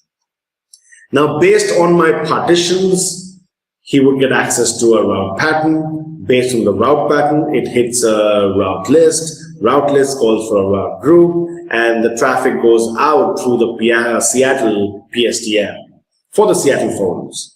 But for Austin, so if I have another site on the same cluster, I would have to create two more CSS for Austin, which would be Austin restricted, Austin unrestricted, and then two separate partitions, which would be Austin 911 and then Austin PSTN. And this would be a replication of the same 911 or local, national, international. Basically, I'm replicating my route patterns multiple times depending on how many sites I have. So if I have 1,000 sites, which is quite a lot, But let's say if I did have 1,000 sites on a cluster, 1,000 different states or cities I had on the same cluster, imagine how many 911 patterns I would have to make. 1,000 911 patterns. This is the old traditional way. I would have to make 1,000 partitions just for 911, 1,000 route patterns for each site, 1,000 CSS. So that's a lot, right? So imagine if I had 1,000 sites and I had 4 classes, which means one for emergency, one for local, one for national, one for international. So I had four types of classes and 1,000 sites. I would have to create 4,000 CSS, maybe 4,000 partitions, 4,000 route patterns. Or in fact, route patterns would be more because I have local, national, international. It could be more, but still 4,000, that's a lot. This is the old way of doing it. So how does the line device approach help us in reducing the number of CSS that we create? Let's look at that. This is the old traditional method. Nobody does this anymore. If you look at this method, this is a better way of doing it. Again, this is not the best way, so it's not something that you would do even today. This is not the best way, but it is better than the traditional way. So here, I have a line CSS created, so all the phones across all the sites, even if I have 1,000 sites, I would create just 2 CSS for the line, which would be internal and unrestricted. So the one CSS, which basically contains all the list of blocked partitions or blocked route patterns or blocked translation patterns, I would create all of those, and I would have device CSS, one CSS which contains 911, 9911, local, national, international. So basically I have for my device, I have one CSS which is applied to all the devices across all the sites, whether it's Austin, Seattle. I only create one CSS, one for each site. So one for Seattle, one for Austin. I just create one CSS, one partition which contains all the route patterns. So 911, 91911. So let's say this would be one partition. This would be one CSS. This would be one partition. This would be one CSS. So if I had 2 sites, I would make, let's name it as CSS device Seattle. So one CSS for the device of Seattle. One more CSS for the device of Austin. CSS device Austin. And they both would have access to their respective partitions. So one partition which contains all the route patterns of 911, 9911, local, national, international. Same thing for Austin. So at this point of time, without the line, without me doing this, I am giving all my phones full access. Now let's say I do not want my Austin phones to maybe dial international. I don't want that. So all I have to do is create a new CSS with an international pattern partition inside that, which basically says block pattern, and attach that to the phone.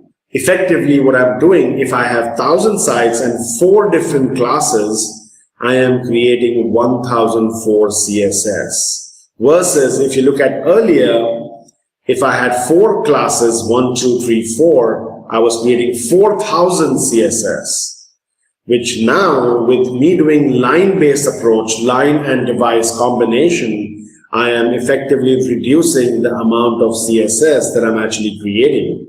Because now this part, or whatever's on the line, could be common for all the sites, all your, at least the same country, sites which belong to the same country. in that case, I could have the number of CSS and partitions drastically reduced. So this would be a much better way of doing it. So look at this example here, where I have internal CSS, which basically blocks local, national, international, and international with a pound. It blocks that. And I have unrestricted, which allows him to make internal access to internal DNs.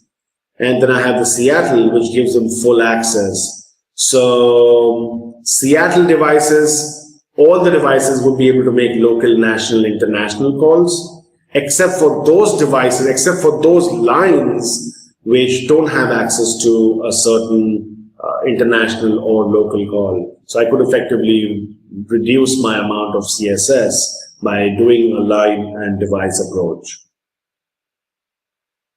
Now, there are some caveats for when you do line device CSS approach, things that you should keep in mind.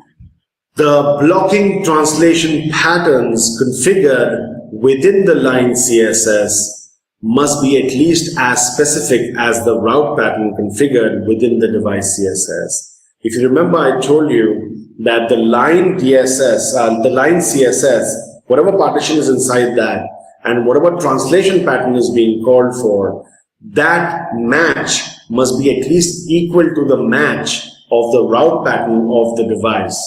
Because if the match is not the same, then after concatenation, the line would not be preferred over the device, because longest match wins. Only if the match is same, and once the concatenation happens, line is above the device and line would block that call. So you just have to be careful when you create your translation pattern or your route pattern. Then the second caveat is that the priority order between the line and device is reversed for CDI route points and CDI ports. So if you remember, under normal circumstances, for your phone, once the concatenation happens, the line is above, the line partitions are above the device partitions.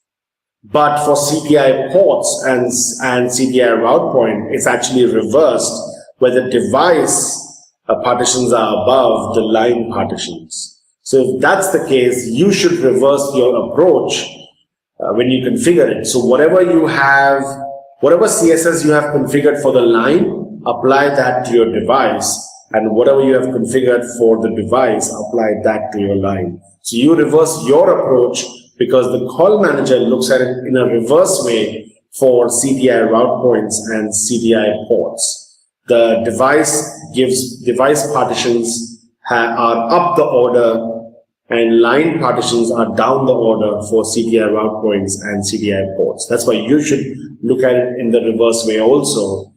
Reverse your configuration, apply the line CSS to the device and apply your device CSS to the line, which means your block patterns would be at the device level and your allow patterns would be at the line level. The last thing that we will look at is the line device CSS approach with SLRG, which is standard local route group. Now, the main use case for SLRG comes in to basically define or allow the UCM to basically allow the phone to make the decision based on what gateway to use, rather than the CSS determining which gateway to use. Now, without the standard local route group, it was the CSS which basically decided which route pattern is going to match, which is going to eventually use what gateway. But here, what's going to happen is with the local route group or the standard local route group, it is going to be the phone, the calling party phone, that phone would decide that which gateway to eventually use to route the call. So here, in fact, if you look at the SLRG, it actually works with you having CSS on just the device or having it with the line and the device. If you look at this example here, I have I have some CSS applied to the lines, and I also have the CSS applied to the device. So it could be used with a combination of both also. If you saw the traditional dial plan method, we did not have any line approach. We had everything on the device, and we created multiple CSS for different classes, and we created multiple route patterns. And then to better that, we had the line and device approach, where we reduced the number of CSS by creating CSS for the lines and blocking patterns at the line level. But with you using standard local route group, what's going to happen is that, let's say if I have a Seattle phone here, maybe I have two sites on my cluster. I have Seattle phone here and I have Austin phone here. If the Seattle phone tries to make a call, let's go back to the previous slide. There you go. So if the Seattle phone tries to make a call, and let's say if I did not have standard local route group, what would happen is that the phone has access to the CSS. The CSS calls for a partition. Let's say he was dialing 911. It matches the route pattern. The route pattern goes to the route list or the direct gateway. The route list may have a route group, and the route group points to a gateway, and the call goes out through the Seattle gateway. But this was okay if you had just one side. But if you have multiple sites in the same cluster, you had to do it the traditional way, where you had to replicate your route patterns and CSS earlier. But now with me using the standard local route group, what's going to happen is that my route list would point to a built-in route group, which is built-in. You don't really create that. It's built in. The route list would point to standard local route group, which basically tells the device that go back to the calling party phone and check what is the local route group defined on the phone. So for example, when Seattle phone dials 911, it has the access to the partition 911 through the CSS on the device, and it goes to the route list. The route list points to the standard local route group, which says, go back to the Seattle phone and check what's the local route group. The local route group configured on the Seattle would be having the route group Seattle, which contains the gateway Seattle, and the call would be routed out to the Seattle gateway. And if the Austin phone makes a call, it works exactly the same. The Austin phone would use the exact same route pattern. So I'm not basically defining at the route pattern a specific gateway. I'm actually defining a route list, and the route list points to a standard local route group. So if the Austin phone dials 911, it looks at a CSS. It has access to the route pattern 911. The route pattern points to route list. The route list points to a standard local route group, which basically means that go back to the phone and check what's the local route group configured on the phone. And that Austin phone would say that my route group configured is the Austin gateway. So effectively what happens is that the local route group gets replaced with whatever is the route group configured on the phone. So because the Austin phone said that I want to use the Austin gateway, the local route group gets replaced with Austin gateway, and the call gets routed out through the Austin gateway. So you see, even if I have multiple sites, they all are using their own gateway. But what is the advantage of doing this? Why would I want to do this? Let's backtrack this for once. So let's say I was not doing standard local route group. I was not doing line and device approach. I was doing traditional dial plan. In that case, if I had two sites, and let's say I was not doing line approach, I had two sites, I would have to create, let's say I had 911, 9911, local, national, international, and international with a pound, which means 6 route patterns.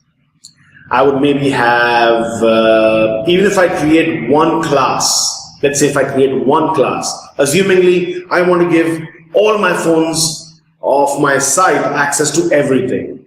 So I would create one CSS and one partition and 6 route patterns for that one site. Now, if I had 100 sites, I would need 100 CSS, 100 partitions, and 100 times 6, which is 600 route patterns. I would need 600 route patterns. This was traditional. Again, this is only if I'm assuming that I want to give all the phones access to local, national, international. But if I didn't want to do that, if I had to create multiple classes where I had some phones having access to local, some phones having access to national, some phones having access to local, national, and international, and maybe remaining phones having access to just 911, I would need 4 classes. So 4 classes, 4 partitions, and 6 route patterns, which basically means that if I have 100 sites, it becomes 100 times 4, so 400 CSS, 400 partitions, and 600 route patterns. This was traditional. When I did line with device, my number of CSS and partitions drastically reduced. However, my route patterns also drastically reduced. My CSS also reduced, but not to an extent where I only have 3 or 4 or 10 CSS. I reduced it from 600 to maybe 300, but I still had to create 300 CSS or 300 partitions for multiple sites and some route patterns. With you doing single standard local route group, which is SLRG, with you doing that, what you're effectively doing is, let's say, even if you had 1,000 sites all within the same country, all I have to do is make 6 route patterns, because all the sites within the country would use the same route pattern. So I would just make 6 route patterns and 1 calling search space. All the phones would have access to that 1 calling search space at the device level, and they would be able to dial 911, 9911, local, national, international. At the same time, they would use their respective gateways, because now it's not the route pattern or the CSS which determines which gateway to use, it's the phone that determines which gateway to use. So effectively, I basically reduce my number of CSS. It becomes country is 1, your classes are 2, and effectively I'm actually making 3 CSS. In fact, I have 3 classes. 1 is for the device and 2 are for the line level. So this is a misprint on the slide. It should be 3. So 3 times 1 would be 3.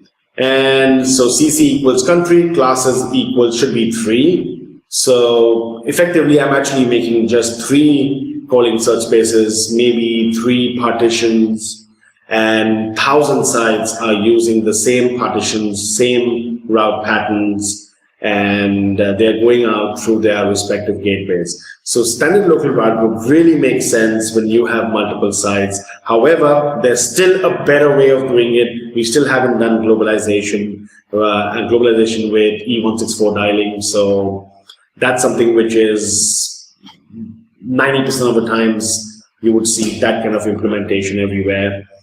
So things that you should consider: should we use traditional dial plan? No. Should we use line and device? Yes. Should we use standard local route group with line and device? Definitely yes. And obviously we can further optimize this by doing globalization.